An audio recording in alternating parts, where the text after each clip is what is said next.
오늘의 헤드라인 뉴스입니다. 도널드 트럼프 미국 대통령이 소셜미디어 트루스 소셜을 통해 연방 차원의 AI 규제를 단일화하는 행정명령을 이번 주 발동하겠다고 밝혔습니다. 주마다 다른 규제 체계를 통합해 기업 부담을 줄이고 AI 분야에서 미국의 우위를 유지하겠다는 취지입니다.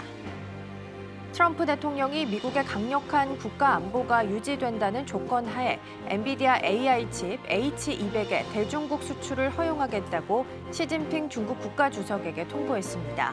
또한 H200 판매액의 25%가 미국에 지불될 것이라며 미국 납세자들에게도 도움이 될 것이라고 밝혔습니다. 쿠팡의 3,370만 명 개인정보 유출 사태와 관련해 미국 현지 한국계 로펌이 쿠팡 미국 본사를 상대로 징벌적 손해배상 집단 소송을 추진합니다.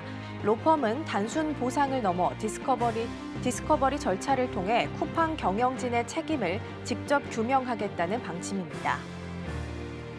연말을 앞두고 뉴욕 증시에 대한 낙관론이 잇따르는 가운데 S&P 500 지수가 내년 8,100포인트까지 상승할 수 있다는 전망이 나왔습니다. 이는 전일 종가 대비 약 18% 추가 상승한 수치로 연준 금리 인하에 AI 붐이 강세장을 이끌 것이라는 분석입니다. 시청자 여러분 안녕하세요. 여러분의 성공 투자를 응원합니다. 출발 증시와이드 2부 시작합니다. 진행의 이가은입니다. 어제 뉴욕 증시는 하락하면서 마감했습니다. 시장에 뚜렷한 호재나 움직일 만한 재료가 부재한 상황 속에서 하락하면서 마감했고요. 특히나 어제는 FOMC에 대한 경계감이 더 뚜렷하게 나타나는 모습이었습니다. 그리고 오늘 아침에는 속보를 통해서 트럼프 대통령의 트루스 소셜과 관련된 내용이 보도가 됐죠. 시진핑 주석에게 H200과 관련해서 수출 허용 통보를 했다고 하고요. 시 주석도 이에 대해서 화답했다라는 내용까지 보도되어 있습니다. 일단 반도체 센티에 있어서 개선이 좀 이루어질 수 있을지 오늘 시장 개장한 이후에 함께 체크해 보도록 하겠습니다. 자, 그럼 이어서 오늘 저희가 준비한 코너 하나씩 소개해드리겠습니다. 첫 번째로는 밤사이 뉴욕 증시 준비되어 있습니다. FOMC에 대한 경계감 속에 지수는 좀 상방이 막힌 듯한 움직임 나타나고 있는데요. 자세한 마감 상황 짚어보도록 하겠고요. 두 번째로는 와이드 리포트 준비되어 있습니다. 어제 코스피 이전 상장과 관련해서 임시 주총이 통과가 됐습니다. 세론까지는 아니었지만 그래도 급락했던 급락분을 모두 만회하지는 못한 채 마무리했는데요. 남아있는 투자 포인트들 함께 짚어보도록 하겠고요. 세 번째는 이 시각 서울경제 준비되어 있습니다. 삼성전자가 계속해서 반도체 패권을 잡기 위해서 노력하는 모습이죠. 미국의 테일러 공장 상황은 어디까지 와 있는지 함께 체크해 보도록 하겠습니다. 자, 그럼 출발 증시와이드 2부 본격적으로 시작해 보도록 하겠습니다.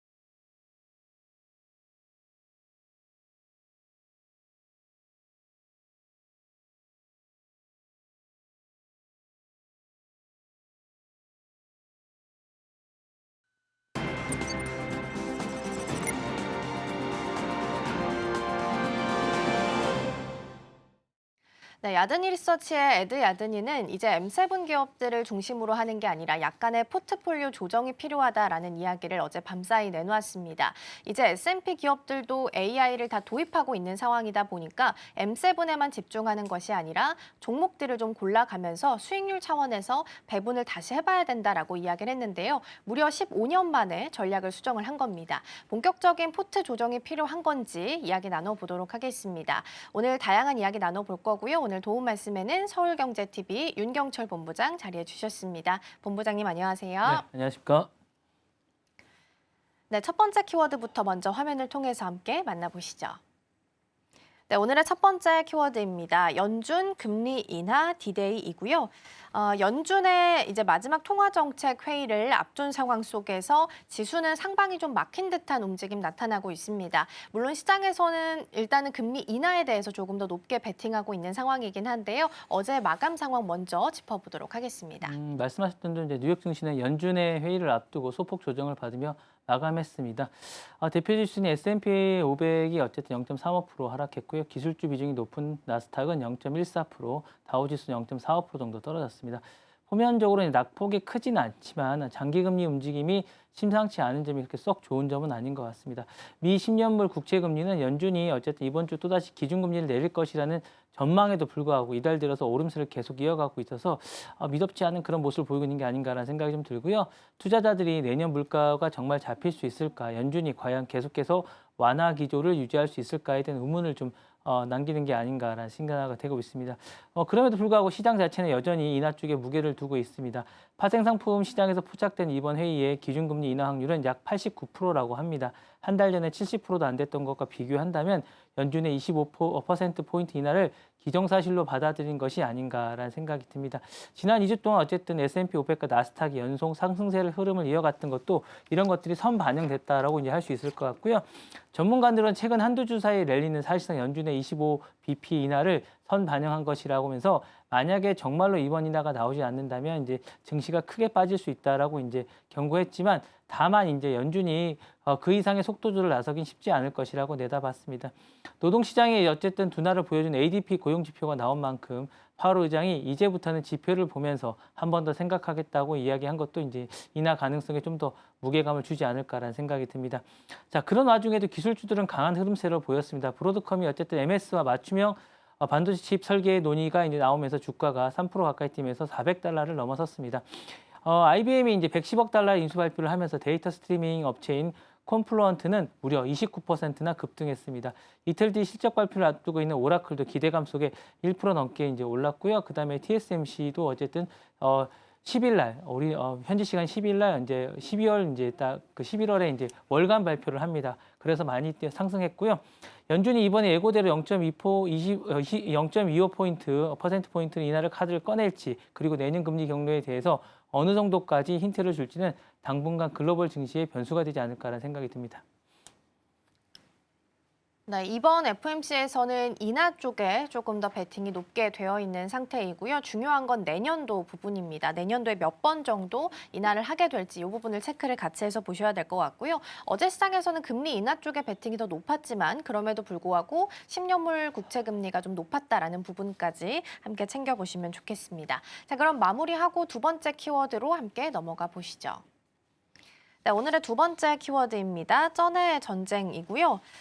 이제 넷플릭스와 워너브라더스 인수에 대한 키워드는 앞서서 짚어본 바가 있습니다. 그런데 이러한 인수 전쟁이 한층 더 격해지고 있다고 하는데요. 파라마운트가 적대적 인수 카드로 맞불을 놓게 되면서 현재 판이 완전히 뒤흔들리고 있다라고 합니다. 자세한 내용 먼저 짚어주시죠. 일단은 지난 5일 날 넷플릭스가 먼저 이제 물꼬를 텄습니다. 그래서 워너브라더스와 영화, TV, HBO 채널 그리고 스트리밍 HBO 맥스를 총 720억 달러, 우리 돈으로 106조 정도 원의 어쨌든 최종 계약을 체결했다고 발표를 했는데 기업 기준 가치로 본다면 거래 규모는 약 827억 달러, 120조 원 정도 수준이라고 합니다. 이제 할리우드 역사상 이렇게 큰 M&A는 없었는데 어쨌든 초대형 M&A입니다. 근데 어젯밤에 다시 판이 요동쳤습니다. 파라마운트가 포기하지 않고 워너 주주들을 상대로 적대적 인수를 공식 선언한 것입니다. 자, 적대적 인수가 뭐냐면 회사 이사회나 경영진 쪽에 이제 제안을 하는 것이 아니라 주주들에게 직접 우리가 더 비싸게 사겠다라고 제안해서 기존지를 뒤집으려는 공격적인 어쨌든 M&A 방식입니다. 파라마운트가 제시한 조건은 주당 30달러, 전액 현금 지급입니다. 그래서 금액만 놓고 본다면 넷플릭스 제안보다 주주들에게 돌아가는 현금이 180억 달러, 우리 돈으로 26조 원이 더 많이 든다는 주장입니다. 파이낸셜 타임즈는 넷플릭스 워너의 기존 거래가 기준 기업 가치 827억 달러, 파라마운트 세 제안은 1,080억 달러로 우리 돈으로 150조가 넘는 규모라고 분석했습니다. 그래서 그동안 이제 외신들이 이제 상당히 이제 이런 부분에서 이제 얘기했던 게 뭐냐면 워너가 파라마운트 자금 동력을 신뢰하지 못한다고 얘기하는데 이게 좀 뒤바뀌었습니다. 실질적으로 이제 파라마운트가 자신들의 자금 지원 능력을 인식해달라고 얘기하고 있는데 소프트웨어 기업인 오라클의 공동 창업자인 대주주 앨리슨 가문과 투자사인 레리 레드버드 캐피털이 이번 인수에 전폭 지원하고 있고 뱅크 오브 아메리카나 시티 아폴로 등 대형 금융기관에서 540억 달러, 약 80조 원의 차입도 이미 확보했다고 강조했습니다. 실제로 나서겠다는 거죠. 자, 근데 변수가 있습니다. 위약금인데요. 현재 넷플릭스 워너 계약엔 파기 수수료에 정교하게 이제 위약금이 박혀 있습니다. 딜이 깨질 경우 넷플릭스는 58억 달러, 워너는 28억 달러를 각각 내야 됩니다. 만약 워너 주주들이 파라마운트 제안을 받아들인다면 워너가 넷플릭스 매진 계약을 깨야 하고 형식상 수수료를 워너가 내지만 실질적으로 새 인수자인 파라마운트가 이 부담까지 떠안을 가능성이 상당히 큽니다. 단순히 주당 30달러 대 27달러의 싸움처럼 보이지만 그렇지 않다는 거죠. 실질적으로는 워너 이사회가 넷플릭스 딜의 가치를 31억 달러에서 32억 달러 수준으로 보고 있다라고 생각하시면 될 것 같습니다. 그러니까 27억 달러 대 32억 달러, 32달러로 보시면 될 것 같고요. 이게 이제 상당히 이제 이렇게 되지 않을까라는 생각이 들고 영화나 스트리밍 부분을 팔더라도 향후 케이블 네트워크 분할 주식까지 워너 주주들이 함께 받기 때문에 이제 이런 것들이 나오게 된다는 생각이 듭니다. 이런 가운데 또 트럼프 대통령이 또 참전했습니다. 그래서 워너 인수는 넷플릭스와 파라마운트 어느 쪽에 이기든 미디어 스트리밍에 이제 판도를 바꿀 큰 딜인데 이 때문에 이제 미 법무부 반독점에 어쨌든 심사를 반드시 통과해야 되고 극단적인 경우에는 인수 자체가 무산될 수 있습니다. 트럼프 대통령이 이미 이런 것들을 예상했듯이 넷플릭스가 지금 시장에 이제 점유율이 큰 회사인데 과연 이게까지 차지하게 된다면 문제가 크지 않겠냐라고 이야기를 하고 있고 워너까지 인수하게 되면 영향력이 지나치게 커질 것이라고 이야기했습니다. 그래서 나는 이 결정에 관여하겠다. 한마디로 반대하겠다. 약간 이런 의미를 좀 해석하고 있는데 왜 이러냐면 이제 파라마운트 쪽 정치적 인맥이 트럼프 대통령과 상당히 깊습니다. 파라마운트 회장이 데이비드 앨리슨의 부친인 레리 앨리슨 여러분 잘 아시죠? 이제 공화당의 대표적인 후원자이고 과거 CBS 인수 때도 트럼프가 좋은 친구들이자 어쨌든 큰 지지자라고 지켜 세운 바 있습니다. 그래서 이 때문에 어쨌든 반독점 심사 과정에서 정치적 계산이 개입될 여지가 많이 있다라고 합니다. 로이터는 워너 인수 결론이 나기 전까지 수차례 우여곡절을 거치게 될 것이고 싸움이 장기적으로 이어질 가능성이 크다고 전망했습니다. 이제 102년의 할리우드를 상징하는 이제 넷플릭스 이 부분에 대해서 넷플릭스와 파라마운트가 누가 차지하게 될 것인지가 이제 관건이라고 할 수 있을 것 같은데 그렇다면 시장은 어떻게 보고 있는지가 좀 궁금하실 것 같은데 제가 보기에는 지금 어쨌든 약간 파라마운트 스카이댄스 쪽에 약간 무게감을 조금 더 실어주고 있는 게 아닐까라는 생각이 드는 게 어제 많이 뛰었습니다. 9.39% 정도 뛰어서 14.62달러를 기록했고요. 워너는 어쨌든 이제 인수 당하는 쪽이기 때문에 계속 상승세입니다. 그래서 4.24%가 뛰어서 27달러를 넘어섰고요. 다만 넷플릭스는 3.58% 떨어졌습니다. 그래서 96달러, 100달러가 이제 떨어졌다라고 말씀드리고 싶은데 어쨌든 시장이 이런 반응을 보이고 있다는 거 유의하시면서 투자하시면 좋을 것 같습니다. 네, 파라마운트까지 들어오게 되면서 3파전의 모습으로 바뀌고 있는 거고요. 파라마운트가 제안한 주당 30달러 같은 경우에는 앞서서 이미 워너브라더스에게 제안을 했다가 거부를 당했던 가격대이기 때문에 앞으로 어떻게 흘러가게 될지는 조금 더 지켜보실 필요가 있겠습니다. 마무리하고 세 번째 키워드로 넘어가 보도록 하겠습니다. 네, 오늘의 세 번째 키워드입니다. 틱톡, 인스타 16세 미만이고요. 호주에서 16세 미만 청소년의 SNS 계정을 전면 금지하는 법이 시행된다고 합니다. 이번 조치에 따라서 틱톡이나 인스타그램 같은 주요 플랫폼들은 16세 미만 아동과 청소년들이 계정을 만들 수 없게끔 바뀔 것으로 보이는데요. 호주가 이런 조치를 취한 이유는 뭘까요? 여러 가지가 있겠지만 새 규제의 핵심은 간단합니다. 만 16세 미만은 어떤 소셜미디어에도 계정을 갈 수 없다. 그걸 막을 책임은 부모가 아니라 플랫폼 기업이 그러니까 그동안 이제 부모에게 맡겼는데 부모 여러분 걱정하지 마십시오.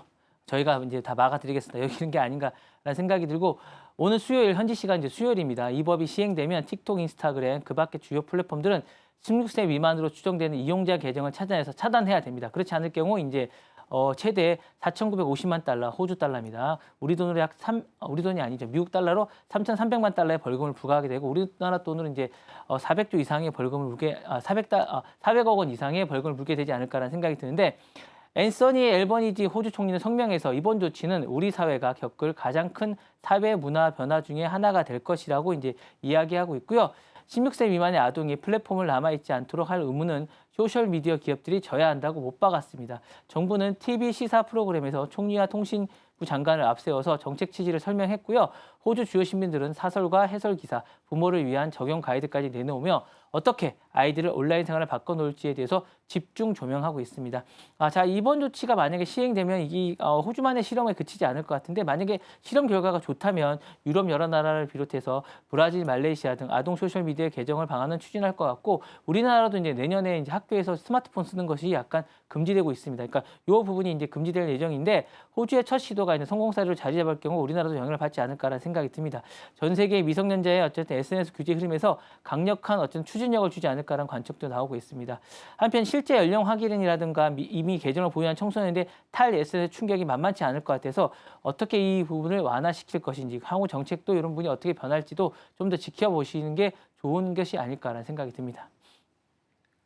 네, 호주에서 16세 미만 아동과 청소년들을 대상으로 플랫폼 가입에 제한을 둘 수 있다는 부분 짚어봤습니다. 자, 그럼 넘어가서 네 번째 주제도 만나보겠습니다. 네, 오늘의 네 번째 키워드입니다. 100만 달러 내면 미국 영주권이고요. 이른바 골드카드 이민 프로그램이라고 부르죠. 이달 18일부터 시행 시한을 앞두고 있습니다. 그러니까 최소 100만 달러를 미국 정부에 내는 부유한 외국인에게는 새로운 체류 자격을 부여하겠다라는 프로그램으로 볼 수 있을 텐데요. 자세한 내용 먼저 짚어주시죠. 자, 미국에 가면 가고 싶다면 돈을 내라. 미국 도널드 트럼프 대통령이 추진하고 있는 이른바 이제 골드카드 프로그램 시한이 코앞으로 이제 다가와서 논란이 커지고 있습니다.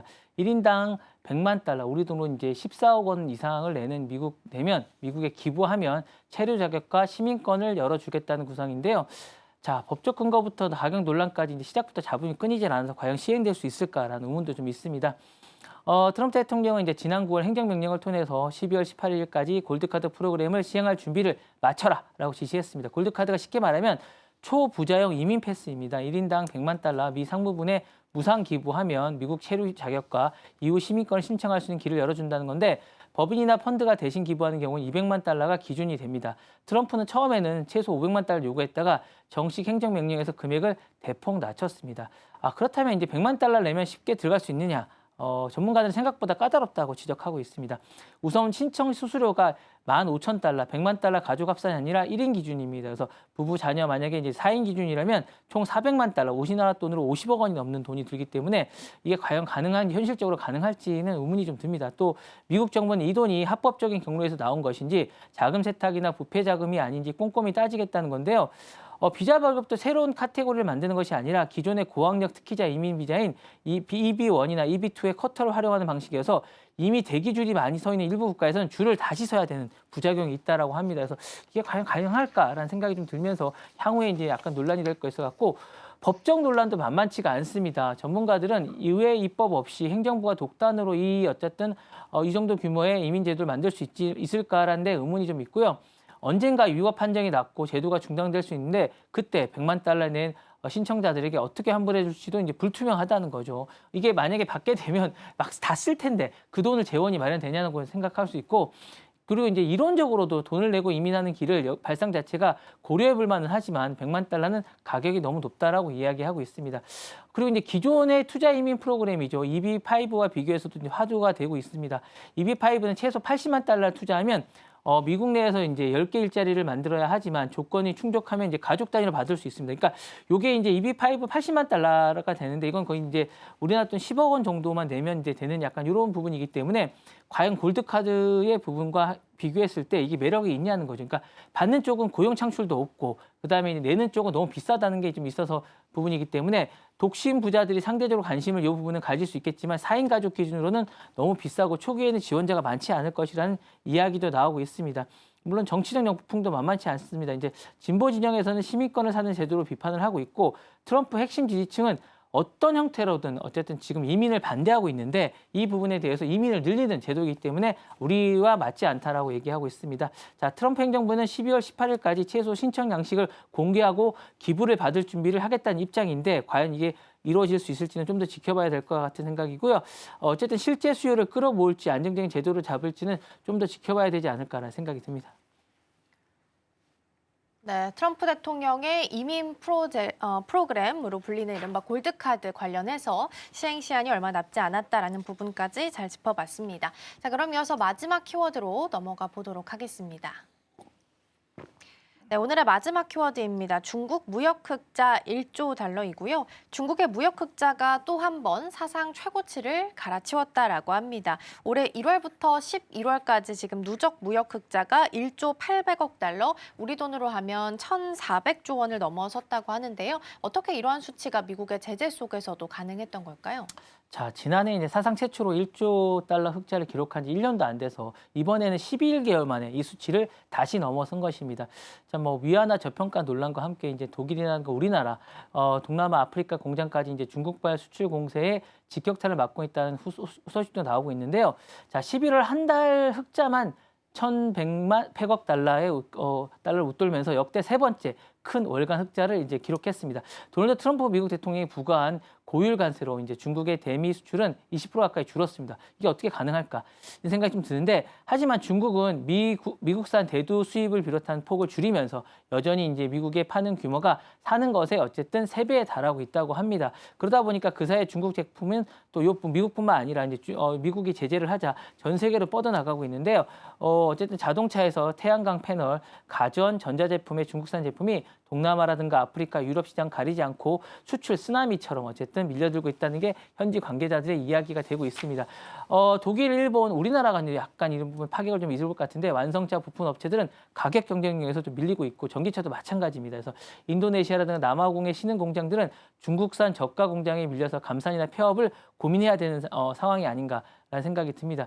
이 전략 중에 하나는 우회 전략이 좀 약간 주요했다고 보고 있습니다. 중국 기업들이 최종 조립 공장을 이제 동남아라든가 멕시코, 아프리카로 옮기면서 이들 나라에서 만든 완제품 형태로 미국에 수출하는 방식인데요. 중국의 직수입 대신에 이제 트럼프 관세를 부분적으로 피해 가려는 시도로 보이고 있습니다.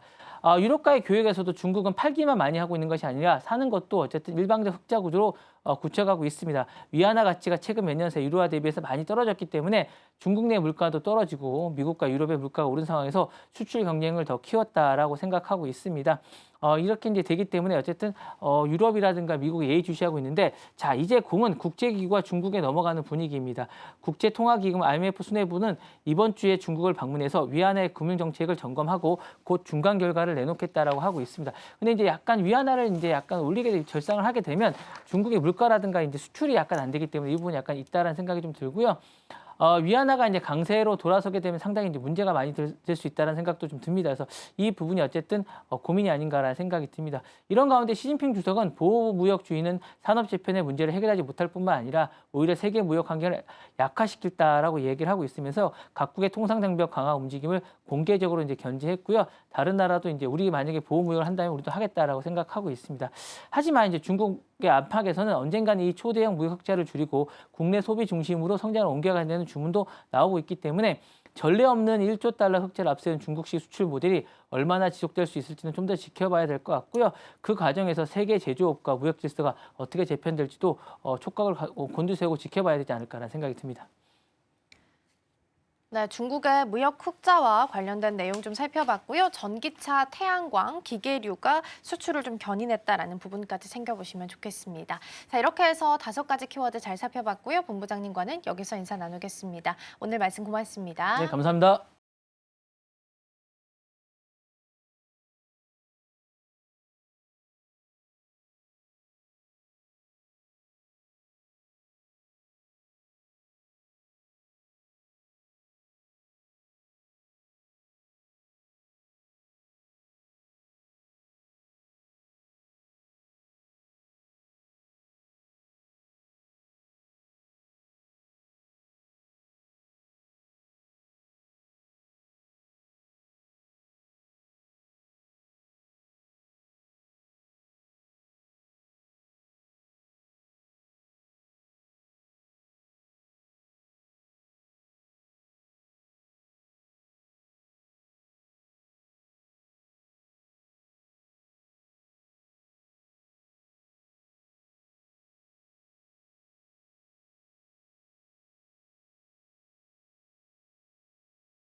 증권가들이 바라보는 종목에 대한 시선들 함께 살펴보겠습니다. 와이드 리포트 시간입니다.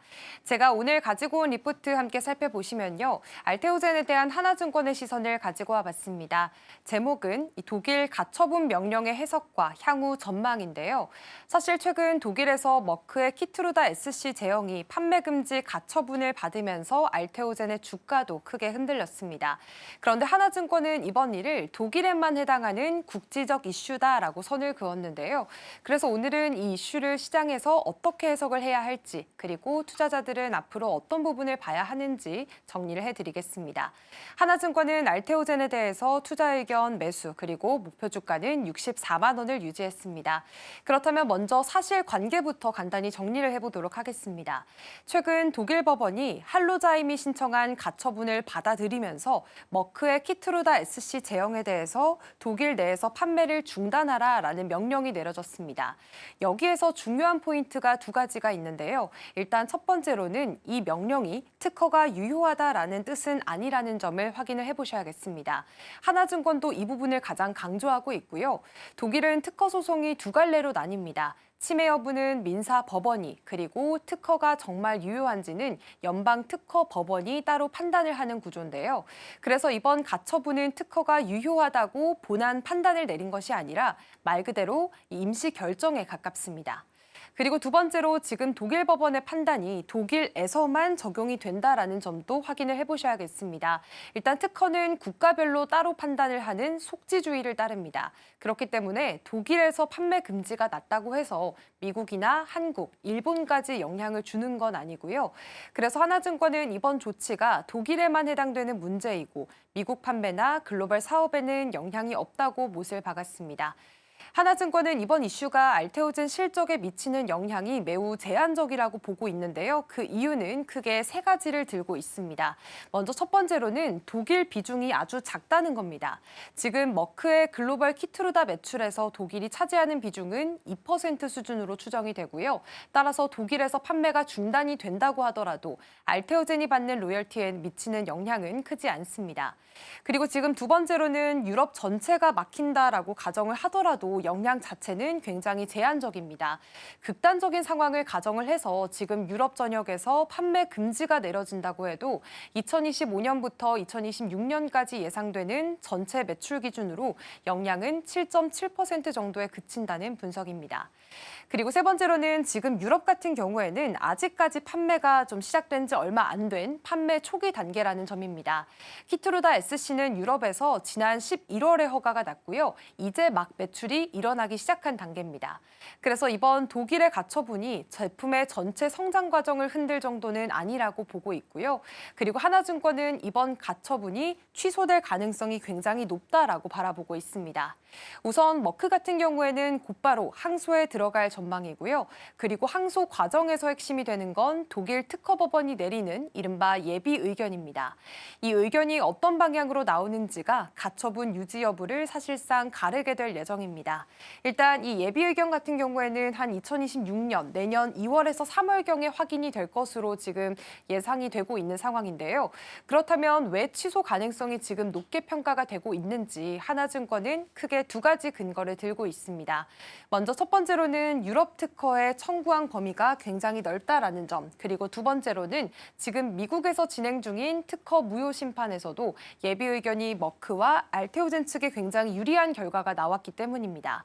미국과 독일에서는 이미 특허가 무효일 수 있다라는 판단이 일부 확인이 됐기 때문에 같은 논리가 유럽에서도 적용이 될 가능성이 있다라는 설명이고요. 그래서 하나증권은 이번 가처분이 머크의 승소로 뒤집힐 가능성이 높다고 바라보고 있습니다. 그렇다면 이번 상황이 다른 나라로 확산될 가능성은 없을지 한번 살펴보도록 하겠습니다. 일단 가능성 자체는 있을 수 있지만 하나증권은 독일만큼 쉽게 이렇게 가처분 결정이 나오지는 않을 것이라고 판단을 했는데요. 일단 국가별로 분위기가 조금씩 다릅니다. 영국 같은 경우에는 애초에 가처분 인용이 거의 없는 편이고요.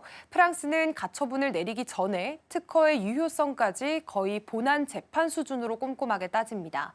반면 독일 같은 경우에는 세계 유럽 내에서도 가장 가처분이 빠르고 쉽게 나오는 국가라고 합니다.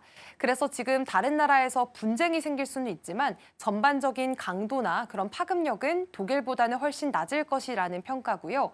그리고 사실 지금 중요한 점, 시장의 불확실성이 언제쯤 줄어들까인데요. 하나증권은 두 가지 중요한 이벤트를 좀 제시했습니다.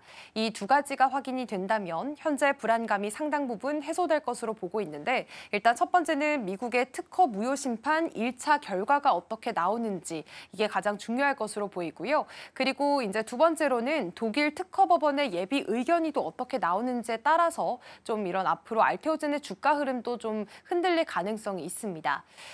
그리고 사실 어제장에서는 이 알테오젠의 코스피 이전 내용도 좀 나오기도 했습니다. 이 내용도 좀 더 자세히 살펴보도록 하겠습니다. 어제 이 알테오젠이 임시 주총을 열면서 코스닥 조건부 상장 폐지 그리고 코스피 이전 상장에 관해서 좀 승인 결정을 내리게 됐습니다.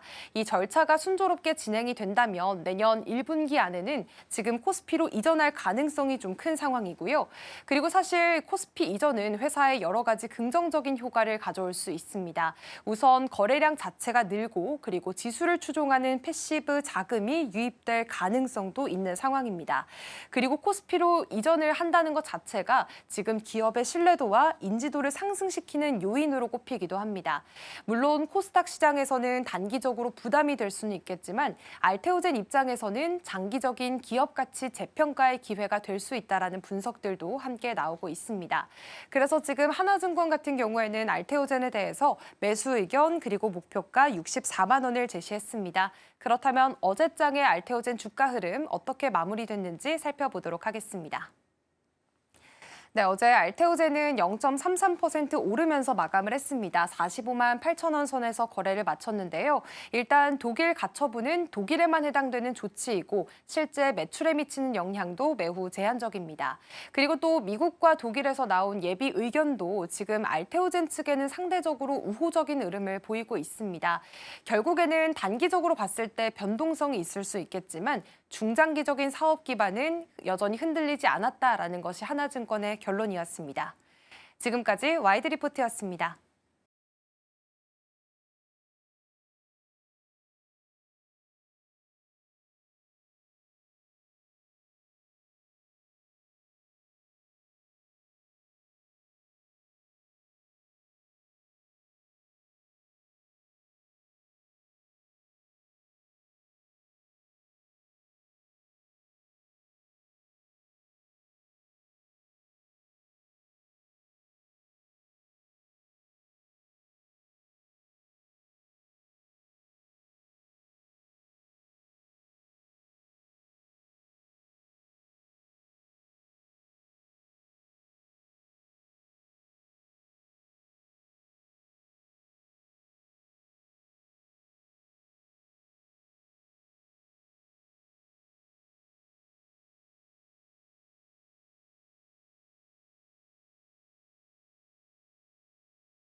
네, 시시각각 변하는 시장 흐름, 서울경제는 어떤 뉴스에 주목하고 있을까요? 이 시각 서울경제로 이어가 보도록 하겠습니다.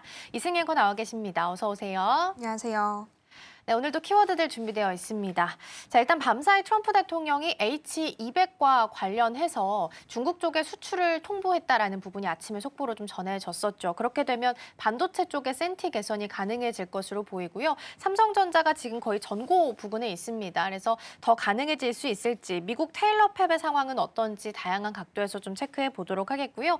어제 이 시각 속보로 전해드렸죠. LG엔솔과 벤츠의 협력 소식입니다. 처음은 아니고 이번이 네 번째 체결 소식인데 자세한 내용 짚어보도록 하겠고요. 정맥 주사에서 우리가 피아 엉덩이 주사로 바꾸는 걸 SC 제형이라고 이야기를 하는데 셀트리온이 이 외부 제품들을 가지고 와서 제형 변경을 할 수 있는 CMO 사업에도 뛰어든다라고 합니다. 자세한 내용 짚어보도록 하겠고요. 첫 번째 삼성전자부터 출발해 보도록 하겠습니다. 시장의 관심이 이제 다시 삼성전자 쪽으로 상대적으로 SK 하이닉스보다도 더 강하게 움직임 나타나고 있고요. 전고 부근에서 계속 체크 체크가 되고 있습니다. 자, 일단 먼저 미국의 테일러 팹 관련해서 먼저 짚어볼 텐데 지금 공장 준비는 어느 정도까지 와 있는 상황일까요? 네, 지금 현재 테일러 공장은 이 테슬라 칩 수주를 기반으로 안정적인 양산 체계 구축에 속도를 내고 있는 상황입니다. 먼저 삼성전자는 미국 텍사스 테일러에 50조 원 이상을 투자한 파운드리 공장을 내년 7월에 완공할 예정입니다. 현재 공정 진행률은 93.6%까지 올라왔습니다. 특히 최근 테슬라 AI5 칩 양산 준비를 위해서 미국 현지에서 수율 해결사 역할을 하는 고객 엔지니어링 인력 채용을 확대하고 있는데요. 이번 인력 확충도 AI5 칩이 본격적인 양산 체제에 들어갔음을 의미합니다. 이 AI5는 자율주행과 AI 데이터 센터에 들어가는 테슬라의 차세대 AI 칩이죠. 올해 10월 일론 머스크가 TSMC만이 아니라 삼성전자도 생산한다라고 공식화한 바가 있습니다. 게다가 AI5의 후속작인 AI6 칩은 이미 23조 원 규모의 수주를 해놓은 상태입니다. 결국 파운드리 안에서 TSMC의 독점 구도가 이제 조금씩 흔들리기 시작한 상황 속에서 TSMC는 미국 애리조나 공장 원가 문제로 4나노 가격을 최대 30%까지 인상할 수 있다라는 전망도 나오고 있습니다. 결국 빅테크들이 탈 TSMC 대안으로 삼성전자를 선택할 여지가 훨씬 커졌다라는 게 핵심입니다. 네, 파운드리 쪽에서도 분위기를 바꾸기 위해서 열심히 노력을 하고 있습니다. 그리고 또 삼성이 다시 자체적인 모바일 칩 엑시노스로 힘을 주는 모습 또한 보이고 있는 상황인데요. 반등의 핵심이라는 이야기까지 나오고 있다면서요? 네, 맞습니다. 이번 엑시노스 2600 출격이 전환점이 될 가능성이 현재 높은 상황입니다. 이 삼성은 이번 칩에 이 나노 GAA 공장을 처음으로 적용했습니다. 삼성 발표 기준으로 기존 3나노 대비해서 성능은 5%, 전력 효율은 8% 증가했다고 하고요. 면적은 5% 줄어들면서 더 작고, 더 빠르고 덜 뜨겁다고 합니다. 그리고 내부 테스트에서는 애플의 차세대 AP A19 프로보다 NPU 성능이 6배 이상 높다는 결과도 나온 만큼 AI 성능 중심의 시장에서는 충분한 승부수가 될 수 있습니다. 무엇보다 이번 칩이 내년 2월에 출시될 갤럭시 S26에 탑재 가능성이 매우 높다라는 점입니다. 삼성은 올해에만 외부 칩 구매 비용이 10조 9천억 원으로 역대 최대였는데요. 이 엑시노스 탑재가 확대가 되면 원가가 절감되면서 스마트폰 수익 구조 또한 개선이 되겠고요. 이 파운드리 실적까지 동반 회복이 기대가 되고 있는 상황입니다. 결국 삼성전자는 설계와 생산, 판매 모두 한 몸으로 묶는 전략이 다시 살아나고 있다는 지점들, 이 시장이 가장 주목하는 대목입니다. 네, 삼성전자의 늘 아픈 손가락 중에 하나가 파운드리였는데 이쪽에서도 개선세가 확실히 확인이 좀 되고 있는 것 같습니다. 다만 이제 파운드리는 또 글로벌 경쟁이죠. TSMC와의 경쟁도 빼놓을 수가 없을 텐데 지금 시장 안에서 경쟁 구도는 어떻게 흘러가고 있을까요? 네, 이 안에서의 좀 핵심은 이 나노를 누가 본격적으로 그리고 안정적으로 양산하는지 이 부분에 좀 달려 있습니다. 이 시장 조사 업체에 따르면 2분기 파운드리 시장 점유율 구조는 TSMC가 약 70%, 삼성전자는 7에서 8%, 인텔은 약 1% 내외입니다. 수치상의 격차는 여전히 컸지만요. 최근의 흐름들은 좀 달라졌습니다. 먼저 TSMC의 구조적 부담이 발생한 겁니다. 앞서 말씀드렸듯 이 미국 애리조나 공장 비용이 상승하면서 4나노 가격 인상 가능성이 생겼습니다. 이 3나노와 2나노 생산 물량이 완전히 예약된 상태에서 고객사들의 불만이 확대되고 있는 상황이라고 합니다. 이 안에서 삼성전자가 빠르게 치고 올라오고 있습니다. 이 나노 개선 성과를 공식화하기도 했습니다. 그리고 인텔 또한 초격차를 선언했습니다. 18A 양산에 돌입하면서 14A 공정 준비까지 본격화했다고 하는데요. 2028년 이를 기반으로 아이폰 칩 생산 가능성까지 언급한 바가 있습니다. 결국 지금은 양산 경쟁력과 기술 선도라는 두 축이 동시에 시험대에 오른 상황입니다. 그렇다면 결국 승부는 수율이 되겠습니다. TSMC가 그동안 강했던 이유도 그리고 이전에 삼성의 3나노가 살짝은 아쉬웠던 이유도 모두 이곳에 있습니다. 새 공정에서 얼마나 빨리 수율을 안정화할 것인지, 얼마나 고객사들의 리스크를 줄여줄 수 있는지 이게 시장 판도를 바꿀 열쇠입니다. 이 안에서 삼성전자는 이 나노 수율을 최근 60%까지 끌어올렸다고 합니다. 결국 지금 시점에서 삼성전자에게는 이 시장 구조가 바뀌는 현재가 골든타임이 되겠습니다. 이 테슬라 계약 성과를 수율 개선과 고객 신뢰로 연결할 수 있다면 삼성의 파운드리 경쟁 구도는 또 새로운 길이 열릴 수 있겠습니다. 네, 여러 가지 매크로 환경이 지금 삼성전자를 긍정적으로 바라볼 수 있게끔 만들어주고 있는 것 같습니다. 파운드리 판도는 어디까지 변화시킬 수 있을지도 함께 체크해 보도록 하겠습니다. 마무리하고 두 번째로 넘어가서 LG 에너지솔루션 관련된 이야기 해보도록 하겠습니다. 어제 이 시간에 저희가 속보로 좀 전해드렸었는데 무엇보다 중저가형 모델까지 협력이 확장됐다라는 부분이 아마 가장 중요한 포인트가 될 수 있을 텐데요. 이번 협력에 대해서 의미부터 좀 찾아볼까요? 네, 일단 이번 추가 계약으로 인해서 벤츠와의 공급 범위가 조금 더 확대됐습니다. 이번 계약 규모는 약 2조 600억 원 정도 됩니다. 2028년 3월부터 2035년 6월까지 이 북미와 유럽 지역에 배터리를 공급할 예정이라고 합니다. 작년 매출 대비 8% 수준이라고 하는데요. 이 계약은 기존 대규모 계약의 추가 확보라는 점에서 의미가 현재 큽니다. LG엔솔은 이미 지난해와 올해 합산 약 150기가와트시 규모의 대규모 배터리 공급 계약을 체결한 바가 있습니다. 여기에 지금 이번 2조 원 규모가 더해진 상태인 겁니다. 지난 계약 당시에는 구체적인 제품 공급은 공개되지는 않았지만 업계에서는 46 시리즈 원통형 배터리로 추정하고 있습니다. 그리고 이번 물량은 중저가형 전기차 모델에 탑재되는 배터리일 가능성이 높다라고 전망하고 있습니다. 지난 9월에 벤츠는 40종의 신차를 출시하겠다라고 선언한 바가 있었는데요. 이를 위해서는 프리미엄부터 엔트리급 모델에 이르는 다양한 배터리가 필요한 상황이었습니다. 이 안에서 LG 에너지솔루션은 고성능의 원통형 시리즈 그리고 중저가형의 중니켈 파우치형과 LFP 배터리 등 다층적인 제품 포트폴리오를 갖고 있어서 모든 방면에서 대응 능력을 인정받았다라는 평가가 나오고 있습니다. 즉 벤츠 전동황 전략 안에서 고가 중심이던 공급이 중저가 라인업까지 확대됐다. 이게 이번 계약의 가장 큰 변화이고요.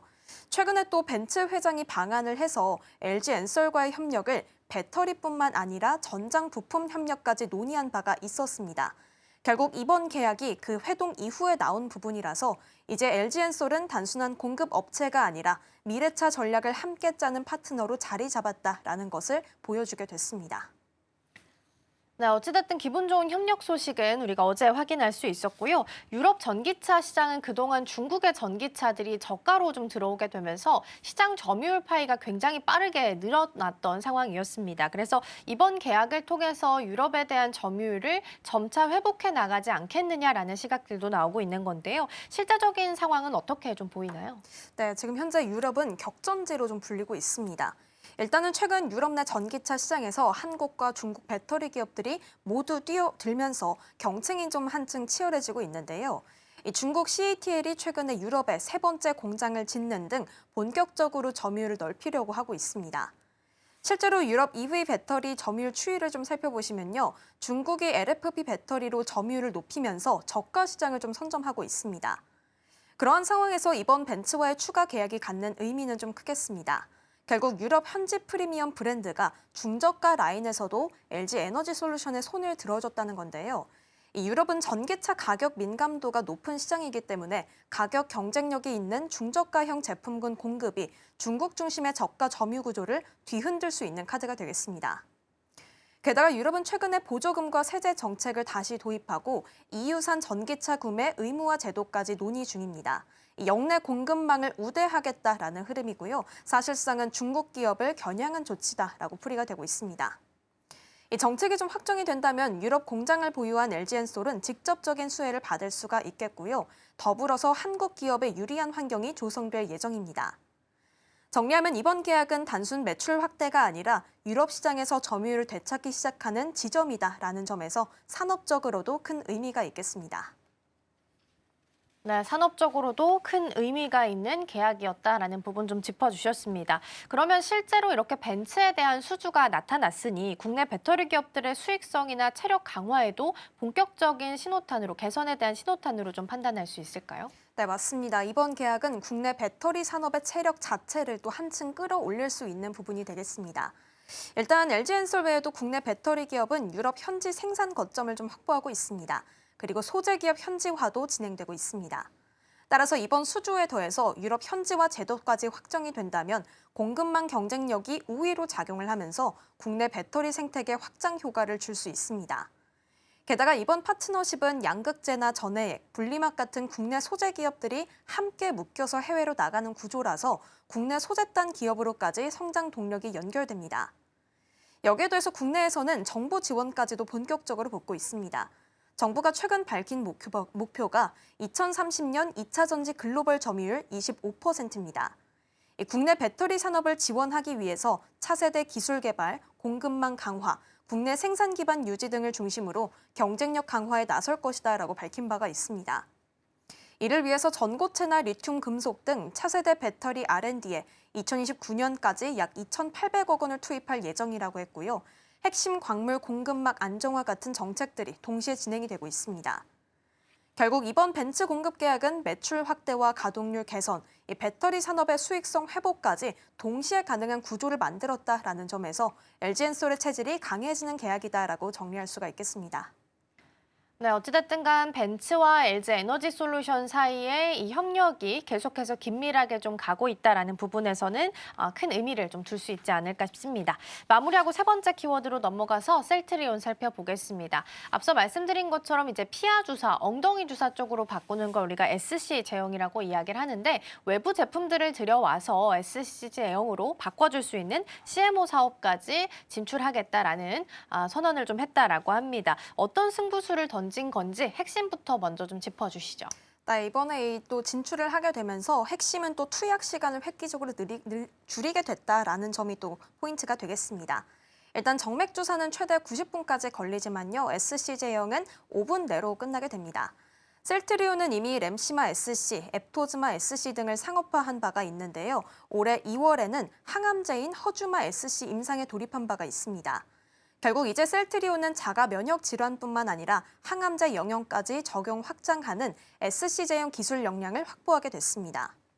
그동안 사실 SC 시장은 할로자임과 알테오젠이 좀 양분을 하고 있었는데요. 셀트리온의 진출로 글로벌 SC 전환 시장에 지각 변동이 일어날 예정입니다.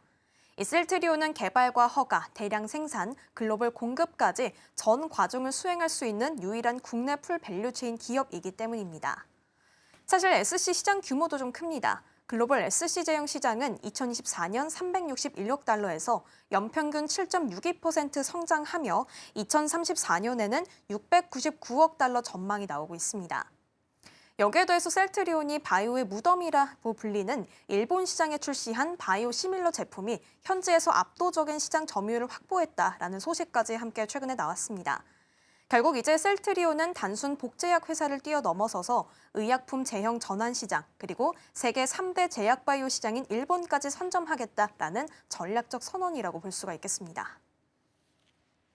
네, 이제 셀트리온도 SC 제형과 관련한 사업 쪽에 어쨌든 포트폴리오가 하나 더 생긴다라는 측면에서 좀 살펴봤고요. 그러면 이제 다른 차원에서 SC 제형하면 알테오젠도 빼놓을 수가 없어서 이야기도 좀 해보고 넘어가 보도록 하겠습니다. 어찌됐든 SC라는 키워드 자체가 셀트리온과의 접점이 계속해서 많아지고 있는 상황인 것 같긴 한데요. 알테오젠의 상황은 어떤 건가요? 네, 지금 알테오젠은 코스피 이전 상장으로 한 단계 더 올라가는 타이밍에 법적 변수가 좀 같이 존재하는 국면이 좀 펼쳐지게 됐습니다. 일단은 코스피 이전부터 살펴보시면요. 어제 이제 이전 상장 안건 처리가 좀 통과가 된 바가 있습니다. 이제 시장에서는 코스닥 바이오 대장주에서 코스피 대형주로의 승격이다라는 상징성만으로도 기관 수급 개선 기대가 뚜렷하다라고 보고 있습니다. 이때 과거의 셀트리온 사례가 좀 참고될 텐데요. 셀트리온 역시 코스피 이전 직전부터 대형 자금 유입 기대가 주가에 반영이 된 바가 있고 이 전후로도 시청 확대와 거래량 급증이 실제로 나타나게 됐습니다. 다만 변동성도 컸던 만큼 실적과 기술 증명의 압박은 더 강해졌고요. 알테오젠도 이 전례를 밟을 수가 있겠습니다. 여기에 더해서 소송 이슈가 또 하나의 변수로 좀 작용을 하고 있습니다. 이 독일 판매 중지 SC 제형을 기반으로 가처분 신청을 인용한 바가 있는데요. 물론 이 안에서 알테오젠은 직접 피고가 아니라서 영향은 제한적일 것이다라고 좀 평가가 되고 있습니다. 결국 코스피 이전은 알테오젠에게 분명한 기회이자 모멘텀이 되겠고요. 현재 기술력까지 입증이 된 상태지만 특허 리스크와 상장 후 주가 유지가 중요한 관전 포인트가 되겠습니다. 네, 비슷한 이제 기술 가지고 있는 SS제형 관련해서 알테오젠까지 체크를 좀 해봤고요. 다음으로 셀트리온으로 다시 돌아와 보겠습니다. CMO 투자나 신약 파이프라인 등등 여러 가지를 좀 준비하고 있는 상황인데요. 앞으로의 실적 모멘텀은 어떻게 판단이 될까요? 네, 시장에서는 셀트리온이 이제 본격적인 퀀텀 점프 구간으로 들어갔다라고 좀 바라보고 있습니다. 이 셀트리온은 연매출 4조 그리고 연간 영업이익 1조 클럽 진입을 목전에 두고 있는데요. 안정적인 외형 성장에 신제품 매출이 반영된 결과입니다. 이 기존 제품군은 트룩시마, 허주마, 램시마가 되겠고요. 여기에 신제품인 오셈벨트와 옴리클로까지 매출 확대가 반영이 되면서 우상향 흐름이 나타날 것으로 보입니다.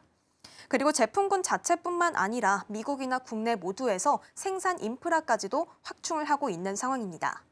다만 이 안에서 부채 증가와 같은 재무 부담은 좀 지적이 되는 부분입니다. 10년 사이에 가장 많은 4조 원대를 좀 기록을 한 바가 있는데요. 따라서 향후 수조 원 투자 집행 시 재원 조달 방식이 중요한 관리 포인트가 되겠습니다. 결론적으로 셀트리온의 실적은 확실히 개선 국면이다라고 좀 바라볼 수가 있겠고요. 신사업과 인프라 확장 속도 안에서 재무 관리가 필요하다라는 양면까지 존재한 상황입니다. 그래도 적극적인 투자 랠리로 호실적이 기대되고 있습니다. 네, 그럼 앞으로 제약 바이오 시장 안에서 향후에 이제 시장 재편 흐름은 어떻게 되게 될지 함께 추적해 보도록 하겠습니다. 자, 그럼 이 시각 서울경제는 오늘 여기서 마무리하도록 하겠습니다. 이승현 오늘 말씀 고맙습니다. 고맙습니다.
개장까지 9분 남은 시점 스탁포인트 시작하겠습니다. SCTV 이민 전문가와 함께합니다. 안녕하세요. 네, 안녕하세요. 네, 우선 간밤 뉴욕 증시 3대 지수는 모두 하락으로 마감했습니다. 이번 주 빅이벤트인 FOMC 회의를 앞두고 지금 경계심이 조금 더 커져가는 모습이었는데요. 그리고 또 국채금리도 계속해서 고개를 좀 들고 있습니다. 미 10년물 국채금리가 4% 넘게 상승하면서 투자 심리를 좀 위축시킨 것도 지수에 좀 하방 압력을 가하기도 했습니다. 다만 엔비디아는 호재가 있었는데요. 미국 정부가 H200 칩 대중 수출을 허용하겠다라고 밝히면서 엔비디아는 강세로 마감했습니다. 이번 주에는 연준의 금리 결정 같은 빅 이벤트가 좀 많습니다. 그리고 오라클과 브로드컴의 실적 발표까지 있으니까요. 이런 이벤트들 잘 따라가 보셔야겠습니다. 그리고 어제 우리 양시장 모두 상승으로 마감했습니다. 요즘은 코스피의 흐름이 코스닥 대비해서 더 좋은 모습이 보여지고 있는데요. 오후 들어서는 특히나 외국인들이 매수 우위로 돌아서게 되면서 지수를 좀 더 끌어올려줬습니다. 그리고 어제는 알테오젠이 코스피 이전 상장을 좀 공식화했습니다. 그렇다 보니까 코스닥 내에서는 제2의 주도주를 찾는 모습에 좀 혈안이 되어 있었습니다. 에코프로 그룹주들의 상승이 돋보였고요. 사실 이제 이번 주에는 여러 가지 이벤트들이 모여 있기도 하고 어제장 보다 보면 코스피의 상승 탄력이 요즘은 좀 더 좋아진 것 같다라는 생각도 듭니다. 그리고 외국인들이 12월 들어서 다시 한 번 더 좀 수급이 돌아오고 있다는 점도 좀 유의미해 보이는데요. 전문가님 어제 시장 분위기 어떻게 해석해 보면 좋을까요? 일단 12월 들어서 좀 변동성은 좀 크다라고 보여지고요. 뭐 저는 12월 초반부터 이제 코스닥이 코스피보다는 좀 강할 거라고 예측을 하고 들어왔지만 생각보다는 코스피가 조금 더 강하게 시장을 좀 밀어붙이고 있습니다. 어저께 코스피 같은 경우에는 원래 4,100선이 저는 박스권 상단이라고 보여졌지만 SK 하이닉스의 강력한 매수세에 힘입어가지고 4,100포인트를 훌쩍 넘어서 또한 4,200포인트까지도 약간 노려볼 수 있는 자리까지 또 올라왔고요. 코스닥은 생각보다 제약바이오들의 악재가 계속해서 나오면서 코스닥은 전고점을 넘어갈 만한 자리에서 계속해서 하면서 조금은 무너지는 그런 흐름이 나왔습니다. 그렇지만 저는 아직까지도 코스닥이 코스피보다는 조금 더 강할 거라는 모멘텀은 좀 쥐어지고요.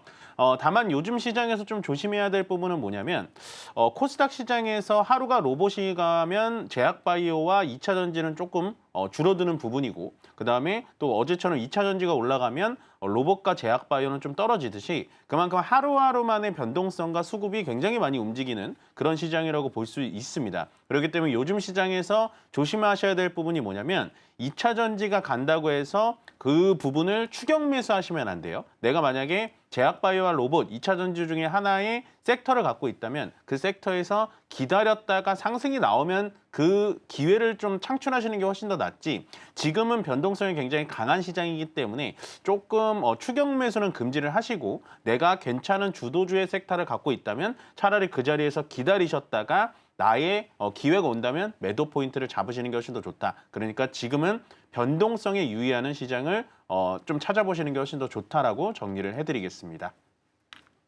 네, 일단 12월은 좀 변동성이 큰 달인 것 같습니다. 그리고 지금 섹터마다 굉장히 빠른 순환매가 이뤄지고 있기 때문에 오르는 종목들에 대해서 빠른 추격 매수를 하기에는 좀 위험할 것이다라는 말씀을 좀 해주셨고요. 그리고 사실 아까 앞서 제가 말씀드렸긴 했지만 간밤 미국 정부에서는 이제 엔비디아 H200 칩 수출을 허용하는 방향으로 좀 가닥을 잡은 것으로 보입니다. 그렇기 때문에 이제 엔비디아가 시간의 거래에서도 2%대 강세를 보였는데요. 이 소식이 이제 국내 반도체 주들에게는 완전한 호재다. 이렇게 좀 해석해봐도 괜찮을까요? 어느 정도 좀 호재는 맞을 것 같아요. 근데 우리가 이제 봐야 될 부분은 뭐냐면 엔비디아가 H200을 중국에 수출한다고 하더라도 중국에서 또 어떻게 받아들일지를 좀 지켜봐야 될 것 같습니다. 물론 그 부분에 대해서는 어떻게 될 것이다라고 섣불리 예단하기는 좀 어렵지만 우리가 봐야 되는 부분은 결국에는 H200 수출이 허용이 되면서 엔비디아는 시간 내에서 좀 강하게 좀 올라와주는 모습을 보여줬고 거기에 따라서 아마도 오늘 우리나라 시장은 또 반도체 중심 쪽으로 좀 시장이 돌아갈 수 있지 않을까 예측을 조금 해보면서요. 일단 어저께 SK 하이닉스가 조금은 오버슈팅이 좀 들어왔습니다. ADL 발행이라든지 금산분리 영향으로 인해서 SK 하이닉스가 좀 상승을 해줬는데 오늘 추가적인 모멘텀이 있어서 또 추가적인 상승이 이어질지 좀 지켜봐야 될 것 같고요. 꼭 SK 하이닉스가 물론 당연히 H200의 최대 수혜주는 맞습니다만 거기에 따라서 뭐 삼성전자라든지 아니면 두산 뭐 이런 종목들까지도 같이 움직이는지 좀 지켜봐야 되는 포인트로 보여집니다. 네, 일단 이번 미국 정부가 H200 칩 대중 수출을 허용했다라는 이슈 자체가 국내 반도체주들에게는 그래도 어느 정도 좀 호재로 작용을 할 것으로 보입니다. 그리고 사실 어제 LG 에너지 솔루션이 벤츠와 또 배터리 공급 계약을 맺었다라는 소식도 들려오면서 강세를 보였는데요. 그런데 간밤 뉴욕 증시에서는 모건 스탠리가 이 테슬라의 그런 투자 의견을 하향 조정을 했습니다. 그러면서 급락하는 흐름까지 이어졌는데 이제 2차 전지주들의 향방이 좀 어떻게 될 것으로 예상을 해보면 좋을까요? 2차 전지에 대해서는 저는 긍정적으로 보고 있어요. 뭐 많이 부정적으로 보고 있지는 않은데 이제 어저께 같은 약간은 좀 급등이 나온 거에 대해서는 좀 주의를 할 필요가 있습니다. 제가 봤을 때 물론 LG엔솔의 어저께 뭐 발주 내용도 좀 있었지만 실질적으로 오전장이 열리기 전에 벤츠와의 배터리 납품 뉴스가 나왔을 때는 LG엔솔이 한 2%대밖에 움직여주진 않았어요. 그러다가 갑자기 에코프로 쪽이 좀 상승을 해주면서 LG에너지솔루션이 5%, 6%까지 찍는 약간은 좀 의아한 부분이 좀 나올 수 있었는데 실질적으로 저는 2차 전지에 전체적으로 긍정적으로 본다기보다는 2차 전지 사업에서 에너지 저장 장치로 불리는 ESS 쪽에 대해서는 현재 숫자가 좀 나와주고 있기 때문에 ESS 쪽에 대해서는 좀 긍정적인 부분을 드리고요. 물론 거기에 따라서 에코프로와 에코프로 BM이 좀 오버슈팅해서 부정적으로 얘기를 드리는 것보다는 저는 실질적으로 숫자가 좀 나오는 ESS 쪽을 보시는 게 훨씬 더 나아 보이고요. 뭐 물론 방금 얘기하셨다시피 테슬라에 대해서 뭐 목표가 하향 의견이 나왔다라는 거는 크게 우리나라의 2차 전지 종목에 대해서 부담감이 있지는 않을 것 같아요. 그만큼 많이 떨어져 있기 때문에 만약에 앞으로도 또 그 2차 전지 쪽에 대해서 모멘텀을 좀 본다면 ESS 쪽과 현재 리튬 값도 많이 바닥을 친 다음에 리튬 값도 상승을 좀 보여주는 상승 모멘텀이 있기 때문에요. 전체적으로 저는 계속해서 에너지 저장 장치 쪽을 2차 전지 테마로 보시는 게 훨씬 더 좋아 보인다라고 말씀드리겠습니다. 네, 일단 테슬라의 투자 의견 하향 소식이 국내 2차 전지 주들에게는 그렇게 큰 영향은 주지 않을 것으로 보이고요. 그래도 여전히 2차 전지 내에서도 ESS 사업을 가진 쪽을 보자라는 말씀을 해주셨습니다. 사실 말씀해 주신 것처럼 어제 에코프로 그룹주들도 좀 강세를 보였는데요. 그런데 이게 해석을 해볼 때 LG 엔솔발 뉴스로 좀 강세를 보인 건지 아니면은 알테오젠이 코스피로 이전을 했기 때문에 이제 그 2차 좀 두 번째 대장주를 찾기 위한 움직임인 건지 어떻게 해석해 봐야 될까요? 좀 복합적으로 해석이 되는데요. 뭐 너무 많이 오른 것 같아요. 뭐 크게 큰 이슈나 뉴스는 없었잖아요. 그래서 제가 보기에도 어느 정도 알테오젠이 이제 코스피 이전 상장을 어저께 주주총회 확정을 하면서 시가총액 코스닥에서 1위였던 알테오젠이 빠지면 어쨌든 2등과 3위였던 에코프로 BM이 시가총액을 좀 든든하게 지켜줘야 된다라는 패시브 자금들이 좀 옮겨진 것 같고요. 전체적으로 코스닥 150에 기관 쪽에 들어가 있는 ETF 자금들이 어쨌든 알테오젠에 들어가 있던 게 빠져나와야 되기 때문에 그 뒤에 있는 그 시총 2위와 3위인 에코프로 BM의 자금이 이동했다라고 설명을 드리겠습니다. 네, 우선 에코프로 그룹주들의 어제장의 강세는 물론 LG 엔솔발 뉴스로 인해서 오르기도 했겠지만 비교적으로 이제 알테오젠의 코스피 이전 상장이 공식화되면서 그 2차 좀 대장주들을 찾으려는 움직임으로 확인이 되고 있습니다.